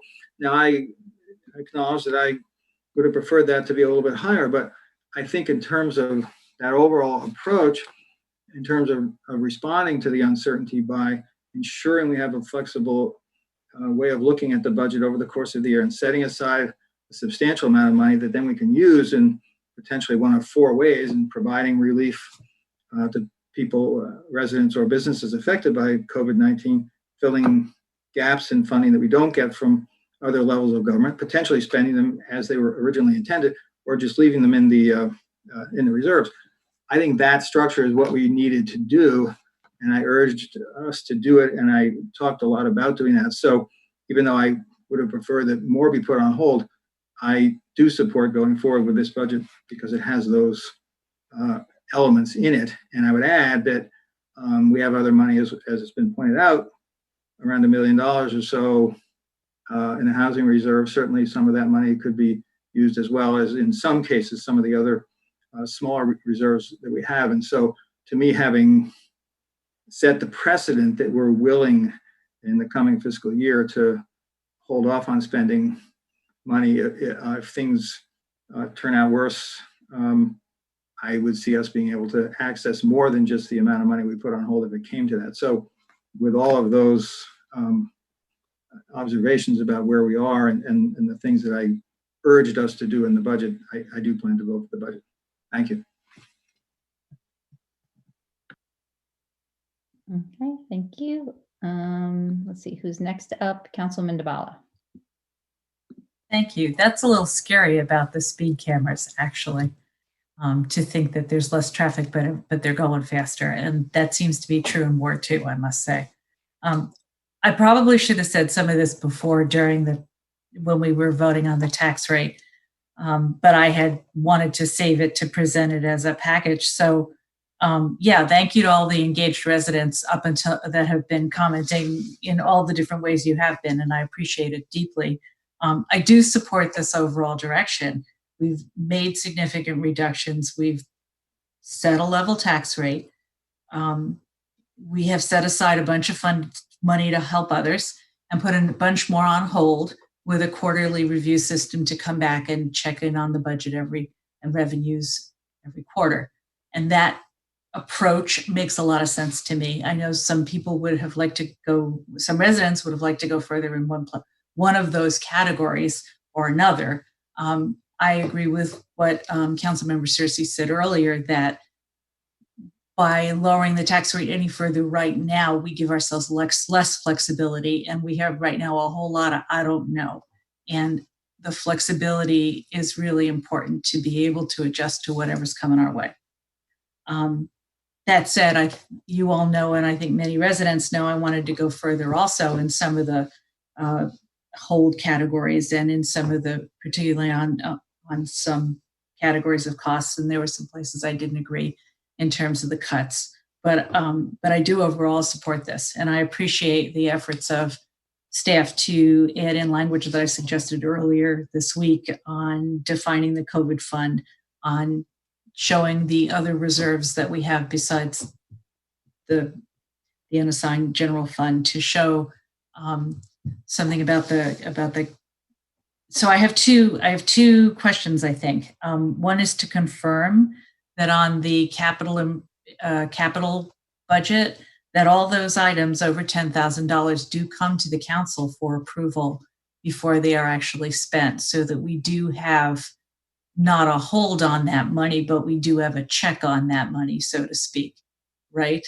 That's correct. Yeah, okay. And then the other area I wanted to clarify, because there's just been so much understandable concern about, on the one hand, valuing the staff and appreciating the staff, which I do deeply, and also some very real concerns that residents have. Well, I'm losing my job, and what about the future for me? What about staff costs? So besides what you've said already about the vacancies and the personnel costs that are on hold and cut, it's my understanding that the city manager has put all salary increases on hold, and that before those holds are released, there will be union negotiations with affected parties.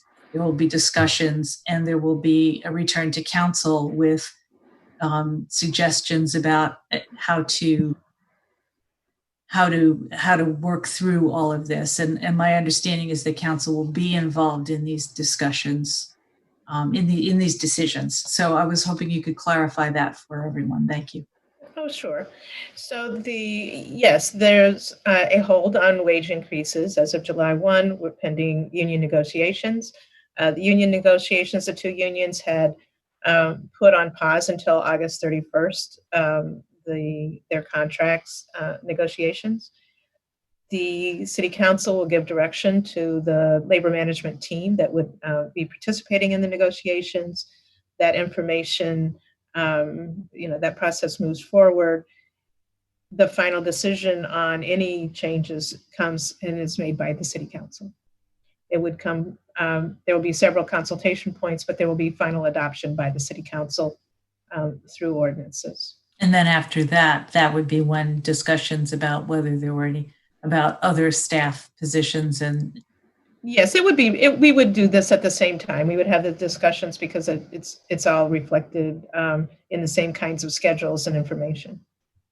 Yeah, I asked these questions again because when we had this discussion last week, it was kind of late and maybe not every resident was awake to hear some of the responses you had to my request to put more personnel costs on hold and why you felt that in essence, the salary increases were already on hold. Thank you.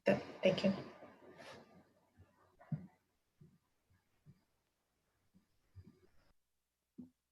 Great. Anything else, Councilwoman Dabala?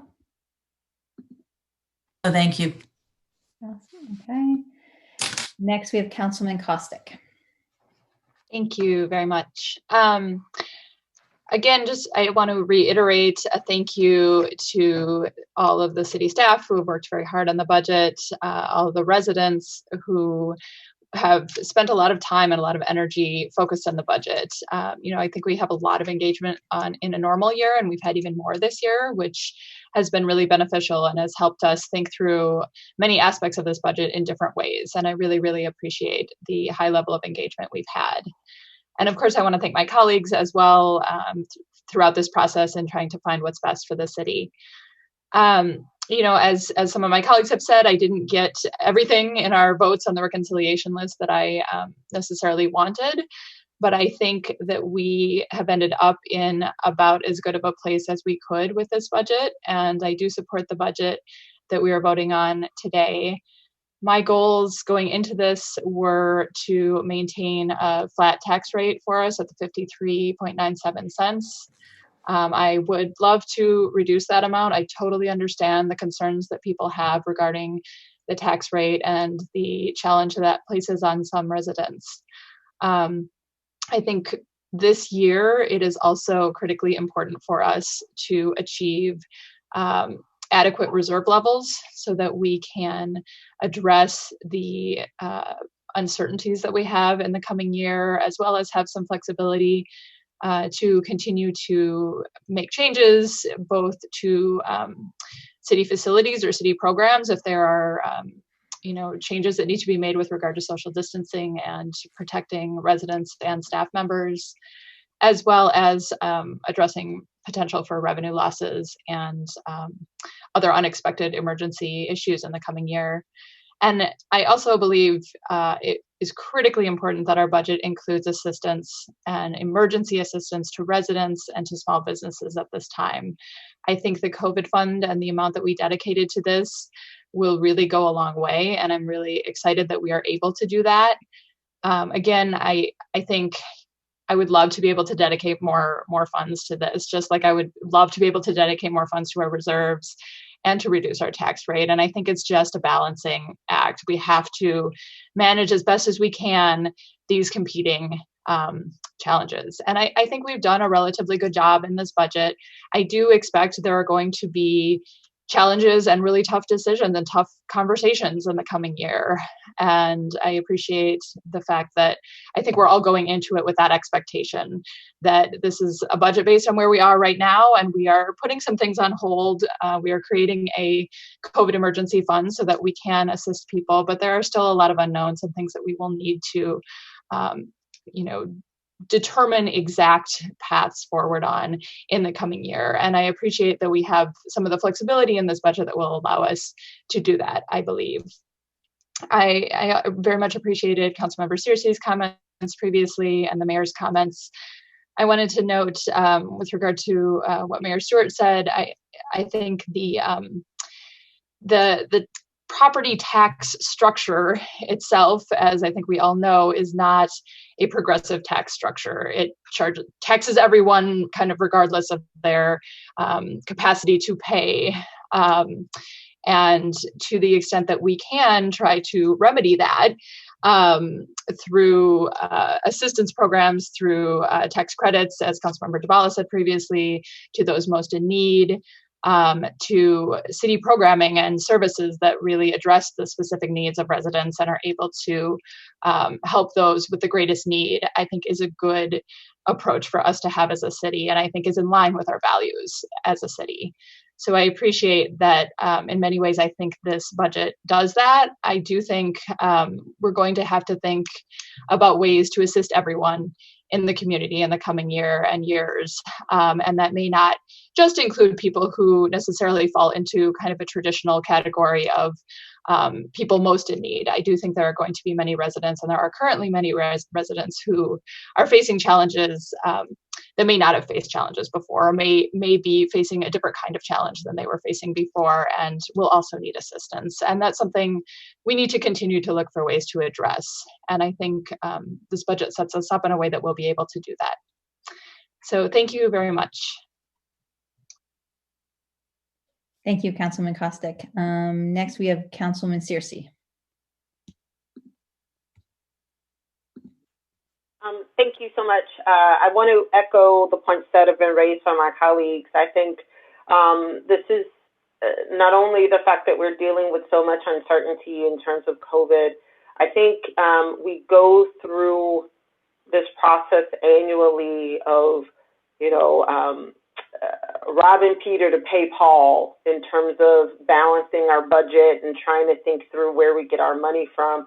And to be frank, I think we need to start focusing more on diversification of our tax base and really start focusing and being committed to economic development in the city. A number of our colleagues bring up, we often talk about the Rockvilles, the Gaithersburgs, the Hyattsvilles. But the fact of the matter is they have very robust economic centers that enable them to not put as much tax burden on their single family homeowners. And there's some aspects of what we have here in Takoma Park that are really special, and it allows us to have this close-knit kind of small town feel. But it also means that in order for us to continue to fund the things that we hold dear and be able to fund those values, those value activities that we care about, we have to consider where we get the money from.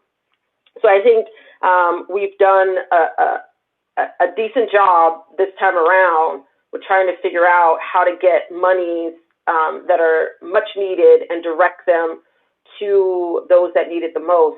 I would argue that the amount of money that we currently are anticipating using for COVID won't be enough. We'll likely need to tap into funds that have been set aside in terms of some of those hold projects, but that's okay. That's why we identified them. But I do think that it's important for us to revisit this type of conversation outside of COVID when we're talking about things like, and I hate to bring it up, when we're talking about stuff like the Junction, when we're talking about the rec center, when we're talking about all of these different activities that are happening along within the city, we have to think about them not just from the perspective of do we want it, but what does it mean in terms of revenues for the city? What does it mean in terms of our tax base? And I think that's something very, very important for us to continue to keep in mind. One other thing that I want to thank all of the residents that have provided feedback, and as my colleagues have said, although we may disagree, in terms of where certain dollars, how much to pull back in certain areas or where to put money in other places, one thing was very clear. The budget is hard. It is hard to understand. That is one thing that has been consistent. And so I do want to propose a whereas clause for the purpose of this ordinance that will commit the council to ensuring that the budget documents are understandable to all, and will establish a new budget format for FY22 to achieve this goal. It's crazy that residents and myself included have to go through 10 different documents in order to just understand what has happened to our tax rate over time, in order to understand how has payroll, like what were our actuals, things like that, that I think we could present in a way that's really easy, that could ultimately save us time, because a number of residents raised the same questions as council members. So if we could do some due diligence to make sure that future iterations of the budget make it easier for people to understand the current landscape and what we're proposing, I think that's going to be really, really critical. So I never understand the process enough to know how to propose this whereas. But I do think that it's something that we should make sure to include in this ordinance and commit ourselves and future councils to addressing for the FY22 budget. Do you have, Councilman Searcy, do you have actual language I do. Okay. Do you want to email it? Yes, email it to me. I will share my screen so everybody can see it. All right.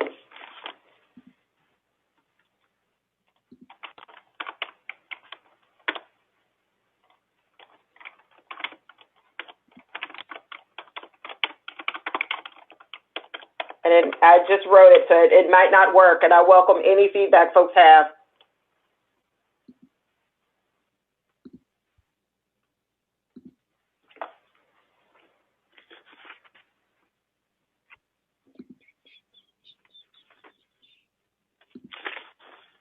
Do you email it? I did.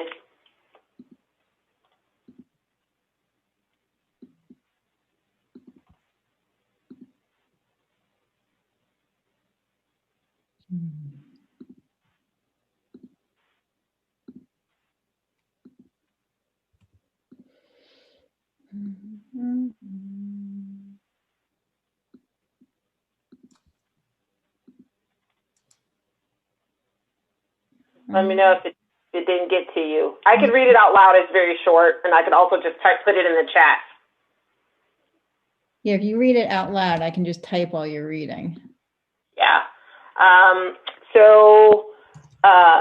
Whereas the City Council is committed to ensuring a budget document that is understandable to all and will require establishing a new budget format for FY22 to achieve this goal. All right, can you read it one more time? Yep. You know what? We have this chat feature, and I'm dying to use it. Okay, so put it in the chat. Put it in the chat.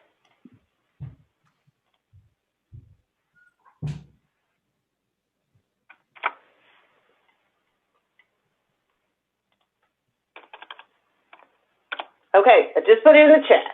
All right, I'm gonna copy. Can I copy out of the chat?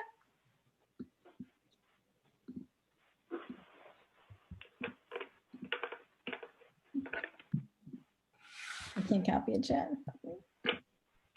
There doesn't seem to be anything in the chat. I see it. I see it. Okay. You were excluded, Peter. Peter, are you not a panelist? I sent it to all panelists. I'm a panelist. All right, so does the City Council want to look at it? So I will. I got it now. I see it. You see it now? All right, take a minute and.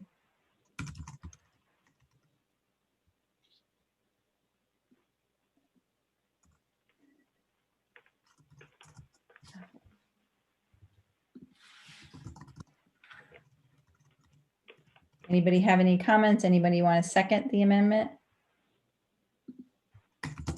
I'll second it. Just, this is Suzanne. To say that it's understandable to all is a big statement. So just check. Yeah, I went back and forth about that. I wanted to say like lay. I didn't know the right level. I tend to fall in the lines of like the 8th grade reader, you know, making sure that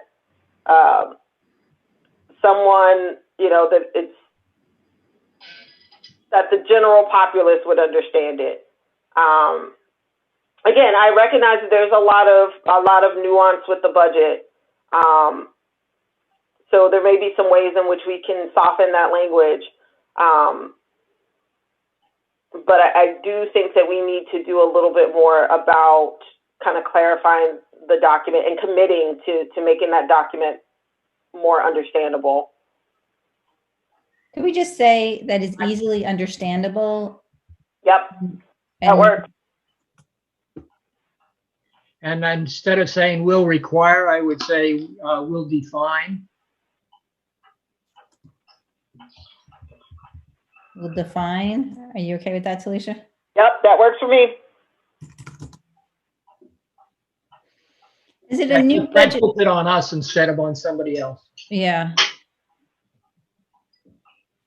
I mean, in practicality, this is a requirement of staff. So just understanding that. Should we say, I'm curious, and this is maybe a question for the city manager, is do we want to say a budget document? Because our budget document has to follow certain. Right. Well, I'll tell you, we have, there certainly are better ways to do our budget documents and budget information. There's particularly much more interactive online budget information that many places use. Whether or not we're able to get there for FY22 completely, but most of the kinds of questions that people ask, it would be much easier for them to have access to an interactive online body of information as opposed to the kind of the printed type document. So there's some things that are required in a budget document per se, and then there's other things that are the budget information that help explain or provide those things. And all of that needs to be easy to use and needs to be easily understood. But the movement in general is away from an actual document.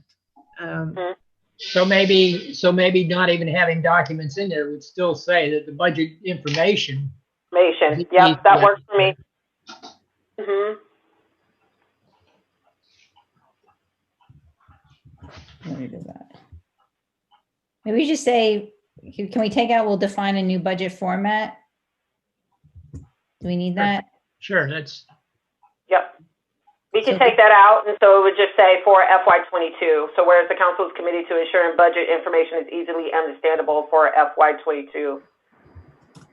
Yeah, that'd be great. Well, I think there's some value in committing us to take certain actions, though.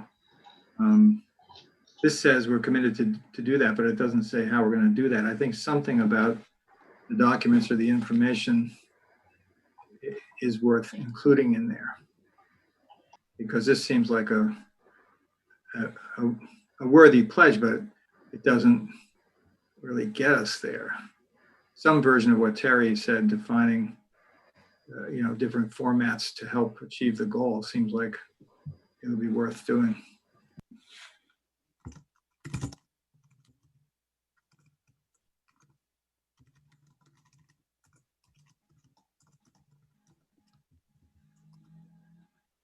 Wait, I don't know if I'm grammatically correct anymore. Sorry. Yeah. Is that better?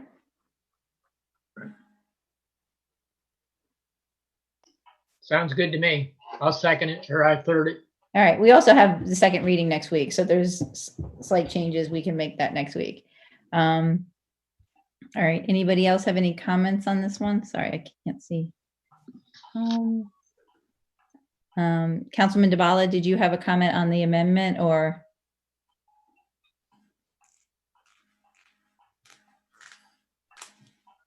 Councilman Dabala, are you still with us? Yeah, I'm just trying to find my mute button underneath the screen with the words on it. No, I think this is fine. I think my hand was up from before. Oh, okay, great. All right, then would the clerk please call the vote on the proposed amendment? Councilmember Kovar. Aye. Councilmember Dabala. Aye. Councilmember Costick. Aye. Councilmember Siemens. Aye. Councilmember Smith. No. Councilmember Searcy. Aye. Mayor Stewart. Yes. Thank you. And I'm actually really excited to think about, next year and the budget. I know we had a lot of things that we were thinking about for this year and unfortunately didn't get to them. So I'm looking forward to getting back to some of those ideas for next year. And I also appreciate a lot of the points that have been raised by residents over the last couple of weeks. And look forward to our new deputy city manager, who I think has a lot of good ideas in this area. So I think there's a lot of great work that we can build on, that our finance department has really taken us to a great level over the last couple of years. And so I look forward to ever improving our budget process and information. Councilman Searcy, anything else? Nope, that's it. Let my hand down now. Okay. That's all. Great. Next, we have Councilmember Siemens. Thank you, Mayor. It probably goes without saying that in my many years on the We lost you. We lost you, Councilmember Siemens. well, Now we hear you again. I have no idea where I went. Probably goes without saying that this was the most difficult budget year that I've seen since I've been on the council for many years. And I want to just take a moment and thank everybody that's involved. I especially want to thank the staff members who put in a great deal of time on this at the same time that we were going through such a difficult change in our operating procedures. And I know it was challenging to many of them. I especially thank city manager for her endurance on working on this. And then the council, I've been so impressed and feel lucky to be on the council with so many dedicated people that not only put in the time on this, but they had the heart and the willpower to make some significant changes in direction to try to ensure that we were addressing the needs of city residents, both people who have to pay the tax bill and also the people who are facing some very difficult economic challenges this year and for the unforeseeable future. And then I want to thank the city residents. This is, I think, one of the most vocal that we've heard residents be about the budget in my memory. And it just emphasizes the fact that everyone is concerned. And again, I think it was one of those times when probably none of us can be too happy, just because we had to try to address a whole lot of different challenges, and there was no real right answer. But I think we've drawn a great balance with what we've come up with this year. And then my last thank you goes to the mayor, because I've been so impressed with the hours of work and the herding the cats, if you will, of getting the council through this process. And I think Mayor Stewart deserves a lot of credit for making this a good process that really truly addresses all those concerns. We just passed this amendment to the ordinance to make the budget easier for people to read and to work with. And I hope my colleagues realize that we've been working on that for years. And I think we've made a lot of progress in the past on this. It's a difficult process, and I think it's right that we try to make it even better for the future. We've tried to get the language to be understandable by people, but there's still room for improvement. And I'm glad that we are taking that on. So I do plan to vote for this. I understand Councilmember Smith's concerns, or anyone else that there have been a lot of varied opinions on this, but I think from my perspective that it does address the key things. It has kept the tax rate down. And I'm glad to hear that some people are interested in doing even better on that in the future. But for this year, I think it's we wouldn't be able to do what needs to be done if we went any lower at this time. And I think it's we've also put not only set money aside for the unexpected expenses that we are uncalculable expenses that we do expect because of the COVID virus. And we have the money on hold so that if we need additional money, we'll be able to dip into that. I hope it's sufficient. I'm doubtful that it will be sufficient. I don't know that we can come up with any number that would be sufficient. Anyways, I'm going to vote for it, and I thank you all. Thank you. Thank you, Councilmember Siemens. Councilmember Smith. I would just like to take a moment and thank the residents that put in a lot of the hard work in looking at this budget. I think Roger and Cynthia and Colleen, Robert Anderson, I appreciate all of you. I want to thank former council members, Tim Mill and Seth Grimes, for the work that they put into giving us some ideas on what we should do during this budget time. It's obvious I'm disappointed. I think that we just nibbled around the edges regarding this budget. I think that we are just so hopeful that things will be much better than what is going to be in the future. So I just hope my colleagues would be willing to come back and look at some of the sacred cows that are in our budget and put those up on the table for us to discuss them. But I won't be supporting it. So thank you very much. Thank you, Councilmember Smith.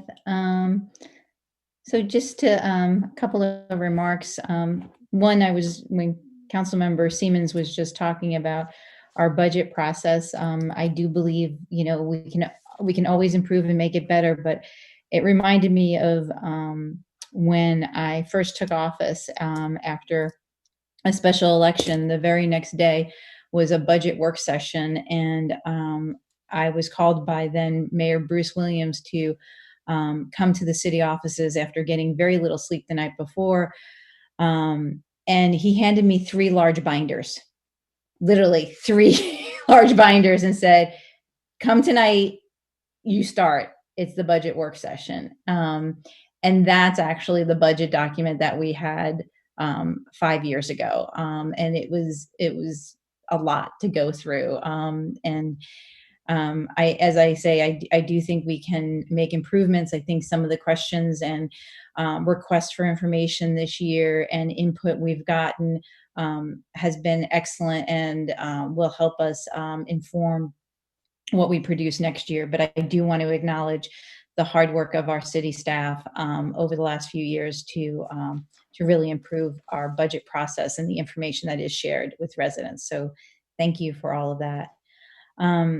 And I do want to echo also what Councilman Kostick and CRC said, that, we've been talking about how the fact that we really have just the authority to levy a property tax in the city does constrain us a great deal in terms of being able to diversify our revenue, and looking for ways that we are able to look at other revenue sources in the city is very important. And it's, one of the reasons that, we looked at our economic development strategic plan in the fall, hired an economic development manager, and all of those things that we've worked on over the last couple of years has really helped position us right now to address the crisis before us. I can't even imagine putting in place the things we have so quickly if we did not have the plans that we have been working on and have the staff available to us to do that. So I'm very grateful for all of that and think we need to continue that work. I want to say thank you again to the staff for working on this throughout this whole process, the information that was provided, and to the residents who've really this year really dug into all the numbers, thought about all the different ways that we can look at this budget. I think it really helped and pushed us to get to a really good place. You know, it's a hard year. There's a lot of uncertainty. But I do think that this is a budget that is reflective of the fact that as a city, we are the first line of defense for those most impacted by this crisis. It enables us in the short term to act quickly to make sure that people can stay in their homes and that we can help our small businesses stay afloat. In addition, we are, really looking at how we can weather the storm as we go through the different phases. Right now, we are still in, the place where our businesses are not yet able to open up again. As we're slowly opening up, we need to think about what support they need. As other things transpire over the summer and into the fall, we need to think about the support that our families are going to need in our community. I do think this budget helps us to act quickly in the short term and gives us the flexibility to meet those challenges over the coming months. So I thank my colleagues very much as we've gone through this process. I know it's been not an easy one as we've been trying to juggle so many things. And I thank you for all your work, and I will be supporting the budget. With that, I'm going to ask the clerk to call the vote. All right. Councilmember Kovar. Aye. Councilmember DeBala. Aye. Councilmember Kostick. Aye. Councilmember Siemens. Aye. Councilmember Smith. No. Councilmember Searcy. Aye. Mayor Stewart. Yes. Great. Thank you so much. And now we will move on to council comments this evening. Anything else people would like to raise tonight?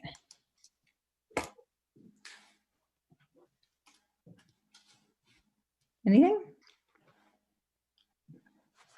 Councilmember Smith.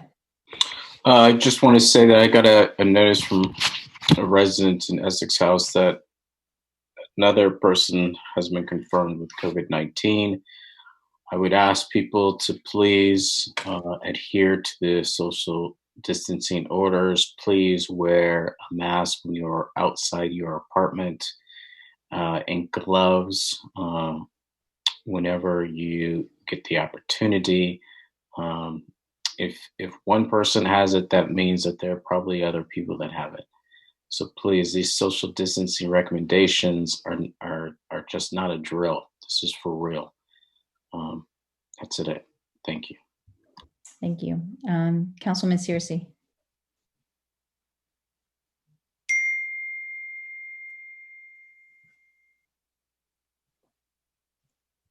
I don't think we can hear you, Councilman Searcy. Okay, I'm sorry. I have 3 mutes. And I'm all talked out, but I do have a little bit of good news. So in terms of the Hillwood Manor Playground, our first design meeting is scheduled for, I believe, tentatively for June the 23rd. They're going to try to use Microsoft Teams to facilitate the public outreach meeting. So excited about that. And I just want to make sure. Yes. So I'm super excited about that. And I know that that's something that we've been pushing for a while. So again, that's on June the 23rd at 7 p.m. And there will be more information forthcoming. I've already provided the architect with contact information for leaders within various neighborhood organizations and tenants associations, as well as for those residents that signed up to be on the email list. They have all of that information as well. So more to come, and fingers crossed, we'll be able to move forward on the Hillwood Manor Playground update. I also just want to make folks aware, that because of COVID, the Purple Line Community Advisory Team meetings are now going to be pre-recorded. So we received an email to let us know that the next CAT meeting, or Community Advisory Team meeting, is scheduled for May the 19th. They will post all of the meeting materials on May the 19th. They will pre-record the meeting and then provide us with a week to provide feedback. I'll see how this process works, but I will likely reach out to Purple Line folks to suggest the possibility of us just using something like Zoom or Microsoft Teams or something to that effect in order to make sure that it's engaging, which I think is really important when we're talking about Purple Line experiences. And then lastly, I just want to give a special shout out to our Director of Public Works, Daryl Braithwaite. She has done a fantastic job of meeting resident demands in terms of the tree plantings in Ward 6. So at this point, trees should be planted nearly everywhere, if not everywhere, that they're supposed to be. And I just want to remind folks to help us out in terms of keeping those trees alive by watering them. So if you have a new tree planted in the right-of-way near your home, please, please, please help us all out by watering the trees. Thank you. Great, thank you. Councilman Kostick. Thank you. First of all, I want to give a big thanks to the residents who spoke earlier, Ms. Smith and Mr. Hopkins, about foster parenting. I thought it was really a great opportunity to hear from people who have experience as foster parents, and thank you to the mayor for that proclamation on Foster Care Month. A couple of updates on utilities items. There have been a number of issues in the area of Eastern Avenue and Walnut Avenue with regard to the Pepco work that is happening on Eastern Avenue, and then the Washington Gas work that is happening on Little Eastern and Walnuts. On Friday night, there was an emergency gas leak scenario that required work late into the night, and it seems as though there were a couple of missteps made by Pepco's contractor that resulted in that being a little worse than it should have been. Again, yesterday, there was another gas leak in the same area, and I really appreciate the assistance of Ms. Braithwaite and Public Works in helping communicate with the utilities. I reached out, they reached out. I also spoke with DC Councilmember Brandon Todd's office, and we have learned that as a result of our concerns that were raised, Pepco is putting the work in that area on hold through the rest of this week. And Washington Gas is coming through this Friday and abandoning the old gas line that has been causing the problems in the area. So it seems as though the work that Pepco has been doing was destabilizing that line further and was causing these leaks. So I'm very relieved to hear that they will be waiting until Monday to return to do that excavation work, and that Washington Gas is addressing the issue on Friday. There is still another gas line that needs to be abandoned as well, but cannot be abandoned until one final residence is connected. And it looks like that will hopefully be done next week, and we can hopefully be assured then that there will be less risk with regard to these gas leaks, which are obviously very concerning for residents and a serious safety issue. I've been working also with the utilities as well as with Councilmember Todd's office to try to arrange a community meeting, a virtual meeting where we could hear directly from representatives from the utilities. This has been additionally complicated because we're dealing with the utility teams who typically work with DC rather than the ones that work with Maryland, so they're not our typical contacts in many cases. But we're continuing to work on that, and I really hope we'll be able to have a meeting soon so that we can express the concerns that we have, so that we can also hear what the upcoming plans are on a couple of these projects and what people can continue to expect there. So please stay tuned on that. I also want to separately thank the residents who attended a virtual meeting last night in the Pinecrest neighborhood. A big thank you to Rosalind Grigsby, who attended from city staff and spoke a little about the city's efforts along New Hampshire Avenue and some of the properties there.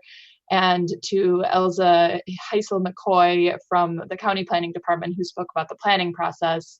And that was very useful in terms of understanding the differences between some of the larger projects and projects that require a development review process versus projects that are quote unquote by right and do not have the level of community input that other projects do. That was really informative and useful, and a number of items came out of the meeting that I'm planning on following up with. And I know Roz was also contacted me today and said she was planning on following up on some things as well. And then finally, we had a discussion a little bit earlier. I appreciated the discussion on the speed cameras. I wanted to flag a Washington Post article, I believe from yesterday, that was about speeding during the pandemic throughout the country. And I thought some of the statistics were kind of jarring. The statistics noted that overall, it appears traffic is down about 41%. But in some particularly congested areas, like the DC area, speeds have risen by up to about 250%.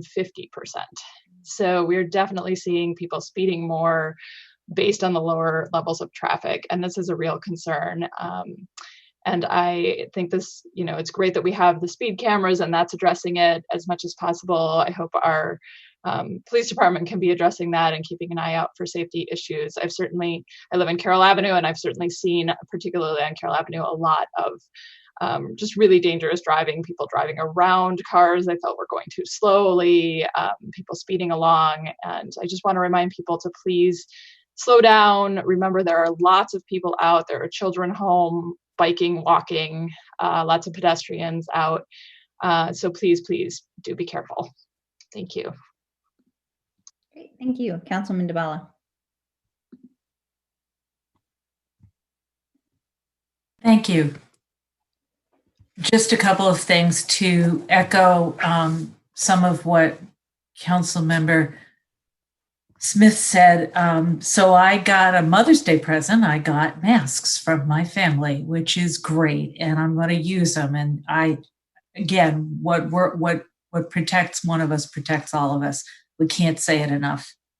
On another note, the Chesapeake Bay Policy Committee is meeting this Friday, so COG work continues. And I did want to thank Public Works for the trees in Ward 2 and encourage Ward 2 residents to water theirs.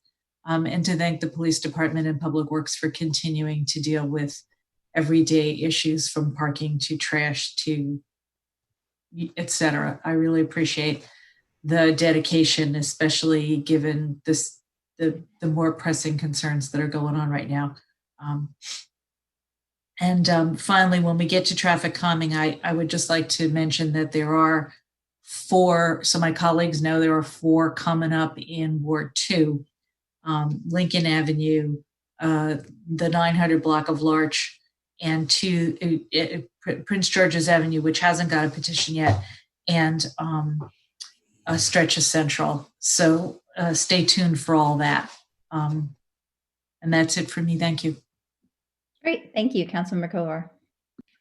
Thank you. Just 2 things. One, last night I did another virtual meeting and had a good group of people who participated. I think it was really great just to get to hear from folks, and the series of virtual meetings that I've been able to schedule and where the participation has been good has really been very helpful, particularly on budget and tax issues, but in a variety of topics. So I just want to thank those who were able to participate and hope to be able to continue doing that. I appreciated the comments earlier regarding the Public Information Act question, and I think we talked about that last week, and we're going to have further version, I think, of that notice to come based on what we talked about last week. But I just wanted to mention a couple of things about it since it was brought up in the public comments. There was, as people have contacted me about online, and it was mentioned by Ms. Miller, the New York Times editorial. And of course, the editorial did say that a wholesale cancellation or suspension of the PIA would be a bad idea. And then, but if you read all the way through, the editorial also said, and I'll just quote briefly from it: in the midst of a pandemic, it is reasonable to expect delays in processing public records requests and even incomplete responses, especially where public entities may not have access to physical files or other resources. I think that approach or that concern is what motivated the city. And so we're trying to find a way to, I think, based on our discussion last week, to revise the notice a little bit to clarify that we're not literally just suspending every PIA request. And I think also adding, and I believe it was Councilmember Costick who suggested we add this,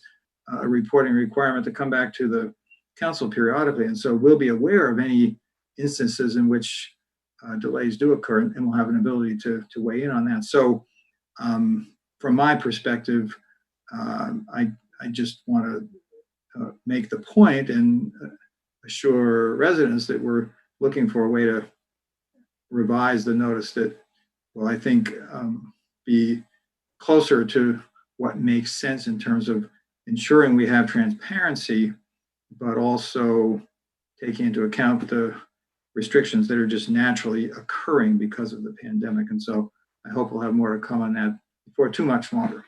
Thank you. Great, thank you. I have just a couple of things. This afternoon, I was on two different phone calls, one with Victory Housing that has three multifamily buildings in our city. Victory Towers is one of them, but they also have two others. I was on the call with Grace Wiggins and Jean Kerr. And we were talking to them just about how things are going in their apartments, what support they're giving to their residents, and what, if anything, they need from the city. In particular, one of the things that we discussed with them is understanding that as things slowly start to open again, and particularly as the courts open again, we want to be very conscious of anyone who may have had to defer paying their rent or got behind in it, to make sure that we do not have evictions because of that. And so making sure that people understood at Victory Housing the support we have and wanting to work with them. We then had another call with Montgomery Housing Partnership along the same themes. I was glad that the head of Montgomery Housing Partnership let us know that they have hired folks to be counselors for their tenants and to help them through this time. And so both of them were very good conversations.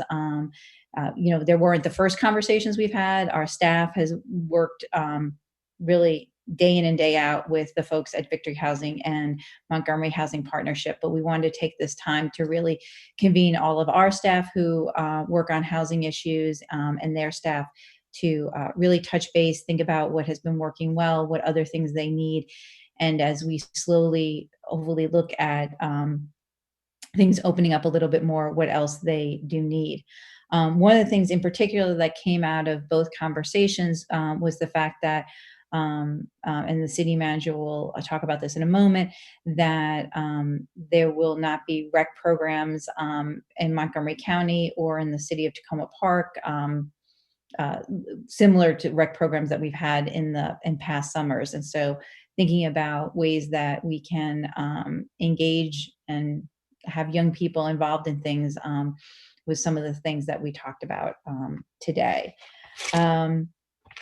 In addition, I want to thank the Deputy City Manager for helping pull together a letter to County Council Member Tom Hucker's office regarding what we have been spending in our response to COVID-19 in the city and the buckets of areas that we hope to be reimbursed under the CARES funding. Letters were also sent to the county executive to Andrew Klein in the executive's office, and to Council President Sidney Katz. In addition, I was on a call this evening right before our meeting with Council President Sidney Katz and Council Vice President Tom Hucker and Rich Madalino in the County Executive's office, talking about the tax duplication vote that took place this past week, in which the County Council did not support the County Executive's proposal to increase the amount of tax duplication funds that come to municipalities. I was told by Council President Sidney Katz that this is not completely off the table for the full year, that the County Council will be looking at supplemental items over the summer, and that tax duplication may be one of those things that they come back to. That is not something I had heard before, so I was very thankful to Council President Sidney Katz for saying that this evening and to talking with us. We also talked about money that will be reimbursed from the county to the municipalities under the CARES funding. Tomorrow afternoon is the weekly call between the municipalities and the county executive's office, at which time we were told we will be giving more information about what is going to be the process, the application, and everything. And so we will be keeping a close eye on that as well. What else is going on? Want to just also thank, there's so many people stepping up, providing food in the to people in need. I want to thank Councilmember Siemens for all the work that he is doing.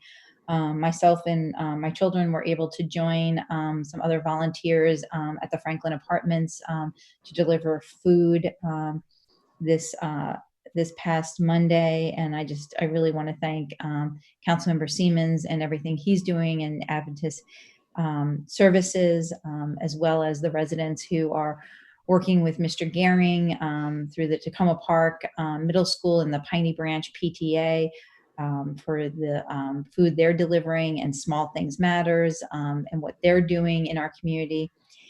And a shout out to Troop 33 of the Boy Scouts for their 5K virtual food drive.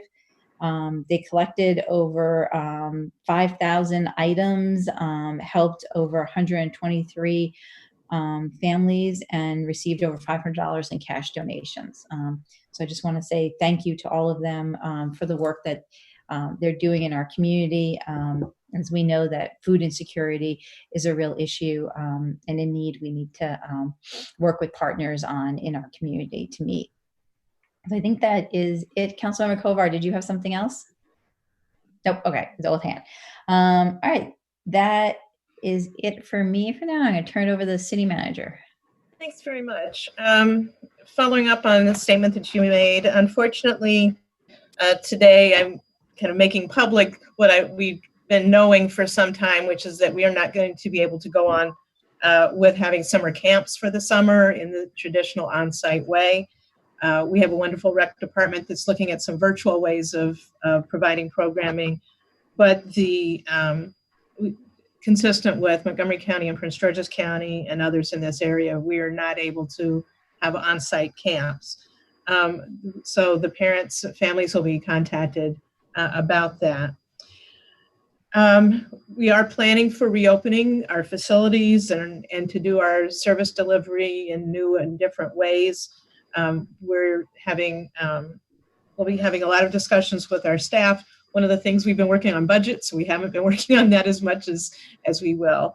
But each of the various departments have been getting the information on best practices for reopening, have been reviewing health guidance for facilities, for distancing, what changes we'll need to do in different ways in terms of policies and safety measures, so that if and when we open again, we're safe in doing that, both for residents and for our staff. As we get more information on those plans, they'll be communicated to the council and to the residents. I wanted to note that we have a long list of resources that are available to the public during the pandemic that have been pulled together by our housing unit. Ms. Grace Wiggins has sent this out to council, and it is also going to be in the upcoming newsletter.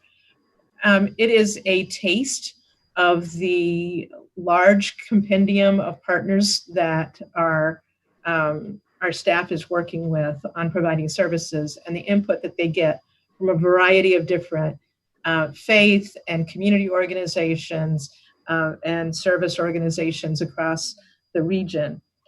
Some of the information that's on my city manager comments, which will be posted, that's also in the Takoma Insider, and as I said, will be in the newsletter, how people can get masks. And I will say we get nice donations of masks, either purchased or made, and we distribute them to people who need them.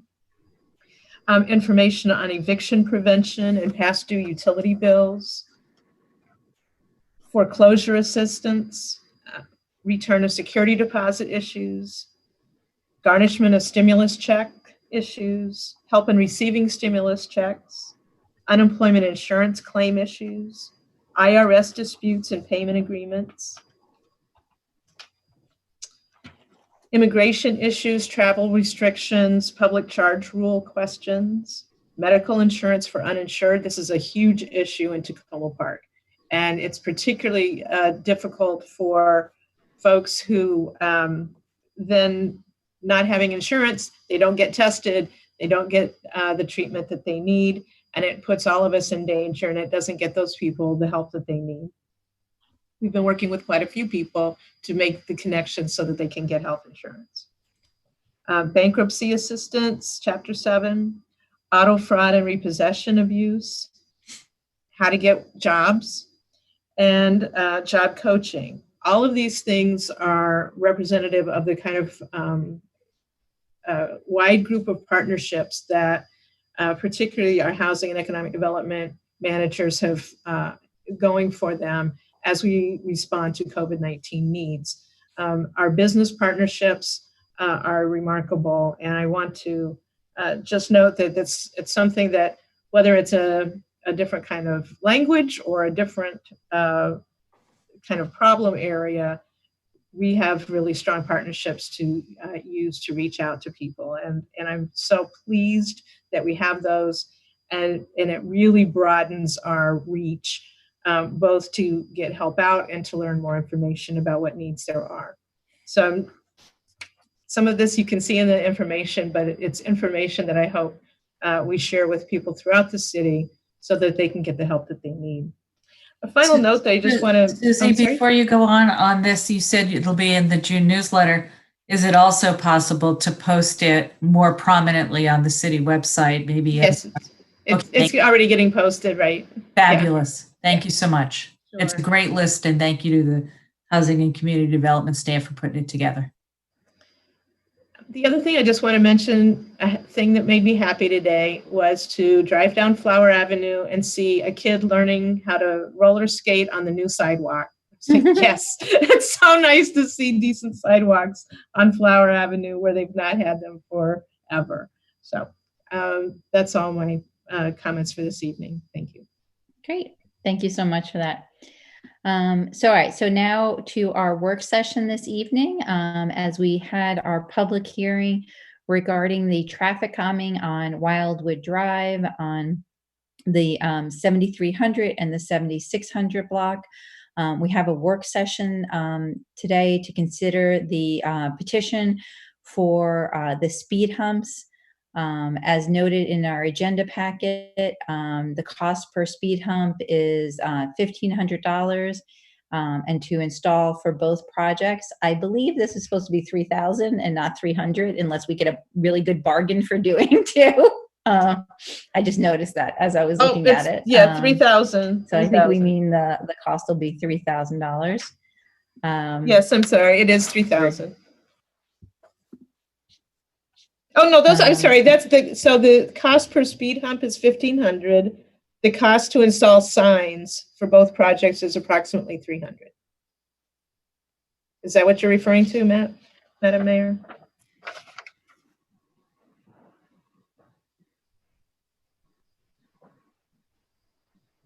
Mayor? I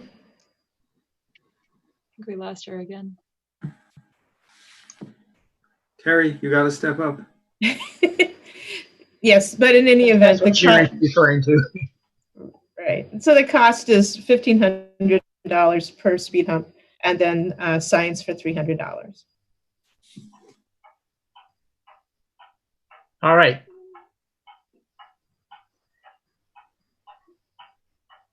So where are we now? Ms. Braithwaite, is there anything that you would want to share about the work session item? See if she's on.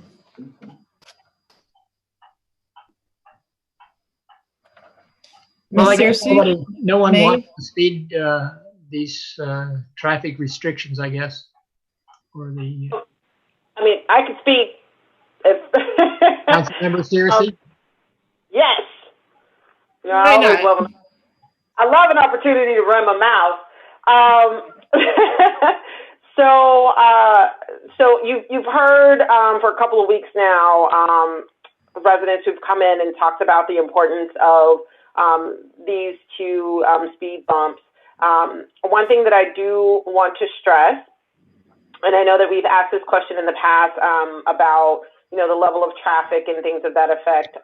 We've had traffic counts that were conducted along Wildwood, and the police chief could maybe weigh in, but there was evidence that there is an increased volume along Wildwood Drive as a result of Purple Line, people switching their directions. I think one thing that is important that I do want to reiterate is that this is, for lack of better words, a short-term solution.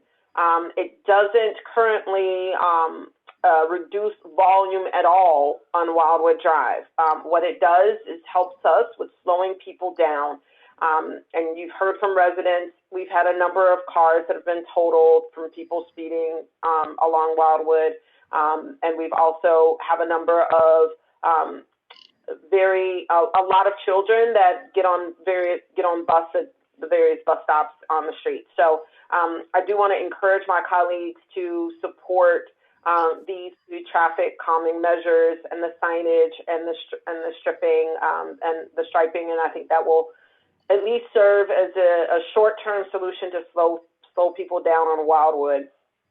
One of the things that I do hope that when we're in a better position and after, as the Purple Line progresses, that we can continue to work within the city, but also with some of our external partners in terms of state highway, the county, to try to identify ways in which we may be able to find some additional funding to do the necessary traffic study that's going to be needed for the residential communities that are definitely going to be impacted as a result of the Purple Line construction. So once it's operating, right?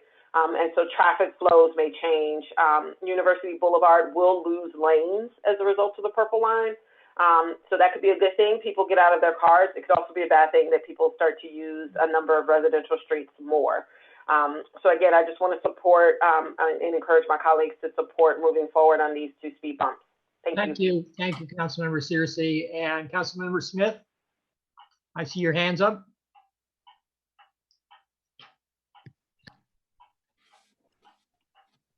Councilmember Smith, your hand was up. Was that? Thank you. This is a question for staff. Do we know if we go forward with this, what percentage of the traffic issues will be mitigated? Is it 1%, 5%, 20%? We don't have numbers, and we don't have numbers. It's one of the things that has been part of the whole discussion about how do we change the way that we do traffic calming and traffic studies, and how right now we're still working with the old system where you have petitions for speed humps, and so that's a straightforward process. That's what's before us, before you, when this comes up. I believe next week is the first reading on this. So, or I guess action on that. it would be wonderful, as Councilmember Searcy has mentioned, to have the traffic studies, to have that kind of data. We're not at that point. This is what the residents have followed our process and have put through these petitions. And so this is a request to follow through on that with the council.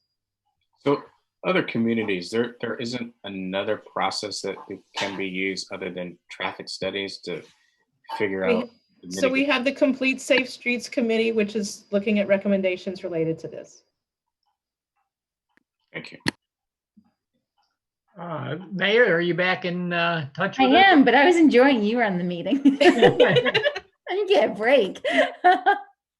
Thank you, Councilmember Siemens. Councilwoman Costick. Thank you.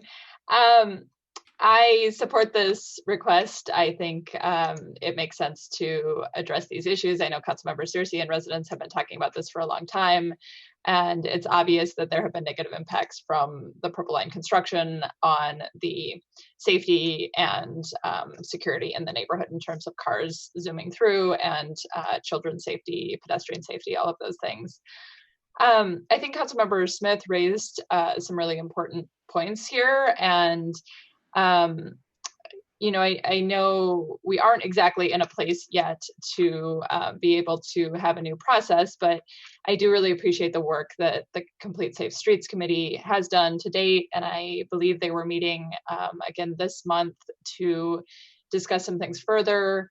I think this process highlights actually a lot of the issues with our current policy and just the rigmarole that you have to go through, the challenge and the time and the hoops that have to be jumped through in order to make these things happen, as well as Councilmember Smith said, just the lack of data and the capacity to measure the impact. And then one of the residents who testified as well noted that when we do a traffic calming effort on one street, then that impacts another street. And so without that sort of holistic view and the planning in terms of how we want to structure our streets and where we want traffic to flow and where we want pedestrians to be and where pedestrians and traffic will be safest, we just don't have the capacity to address that or to really understand that. So I would really like to see those things better improved in the future, and also to consider, you know, other ways. I think the traffic humps and the signs are a great first step, as Councilmember Searcy said, but I think maybe there are other methods as well that could be considered and are more effective, both here and in other locations. I think all of us as council members hear regularly from residents who have concerns and don't necessarily themselves know what the solution is, because, you know, we're residents and we just know we have the problem. We don't necessarily know from the, you know, city planning perspective or the public works perspective, what is the solution? So I would love to see some improvements on all of those things. When we do come back to this, Councilmember Searcy, I think you referenced that there was some data that had been collected. I'd be curious to see that. I know in the past we've gotten to see that, and I just didn't see it with this particular agenda item. I think it would be useful just to have that available. And then I looked at the information, and I'm not sure whether I'm not remembering exactly where I saw it. I think there was some reference in the cover sheet about the petition process at this time, and possibly allowing individual emails versus the petition. I mean, I definitely think we should make changes to the process to make it easier for people. I just wondered whether, when I saw that, I wondered whether maybe there was some easier process than just individual emails, if people could sign a petition online. And I don't know if that is more or less allowed. I don't know if you require a signature or something like that. So I would just like to raise that as a possibility. Good. I appreciate that. I think we certainly want to make it easy. We know we don't want people going house to house trying to get signatures. So obviously we'll make it we've made a recommendation about just having people send in emails. That is one way that we have actually had some voting in the past. So it is something that we've done. I don't know that it's the best system. So happy to have a better system. Councilman Duvall.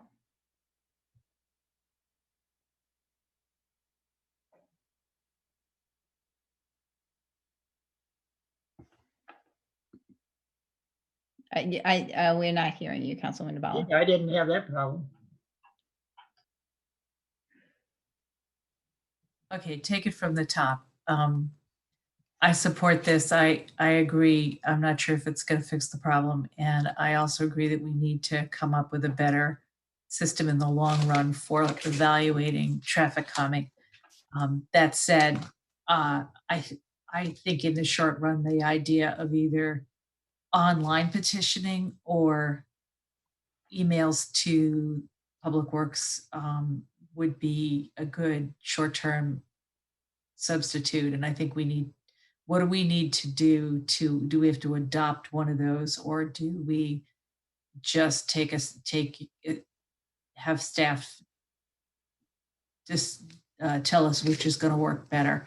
I was under the impression that we had, for a couple of petitions recently, allowed online petitioning followed up by signatures. So we're already halfway there on that. I'll have to see what system Public Works thinks is best. We do have some online petition processes that we can use. Yeah, that might be neater than everybody emailing a busy staff person, but I'll let you guys get back to us on that. Thank you. Great. Thank you. I support moving forward, and I really appreciate all the residents who not only came out tonight and wrote us this week, but who have been working on this for a while. And I really appreciate, and I thank them for their patience. This was actually something we had on our agenda to get to right when the COVID crisis hit us. Is something that we had been trying to get to for a while, and I really do appreciate the residents and their patience right now. And I'd like to move forward on this as quickly as we can. And seeing no objections or hearing none tonight, I'd like to bring the first reading of this ordinance back to the council next week, so we can get it moving and get those speed bumps in. So, all right. Seeing no objections to that, we will move forward with the first reading next week and then the second reading on June 3rd. I have nothing else on the agenda for this evening, and so I'm going to call us adjourned before my internet goes out again. So thank you, everyone, and have a good weekend, and we'll be back here next Wednesday. Thank you. Good night. Good night. Thank you. Good night, everybody.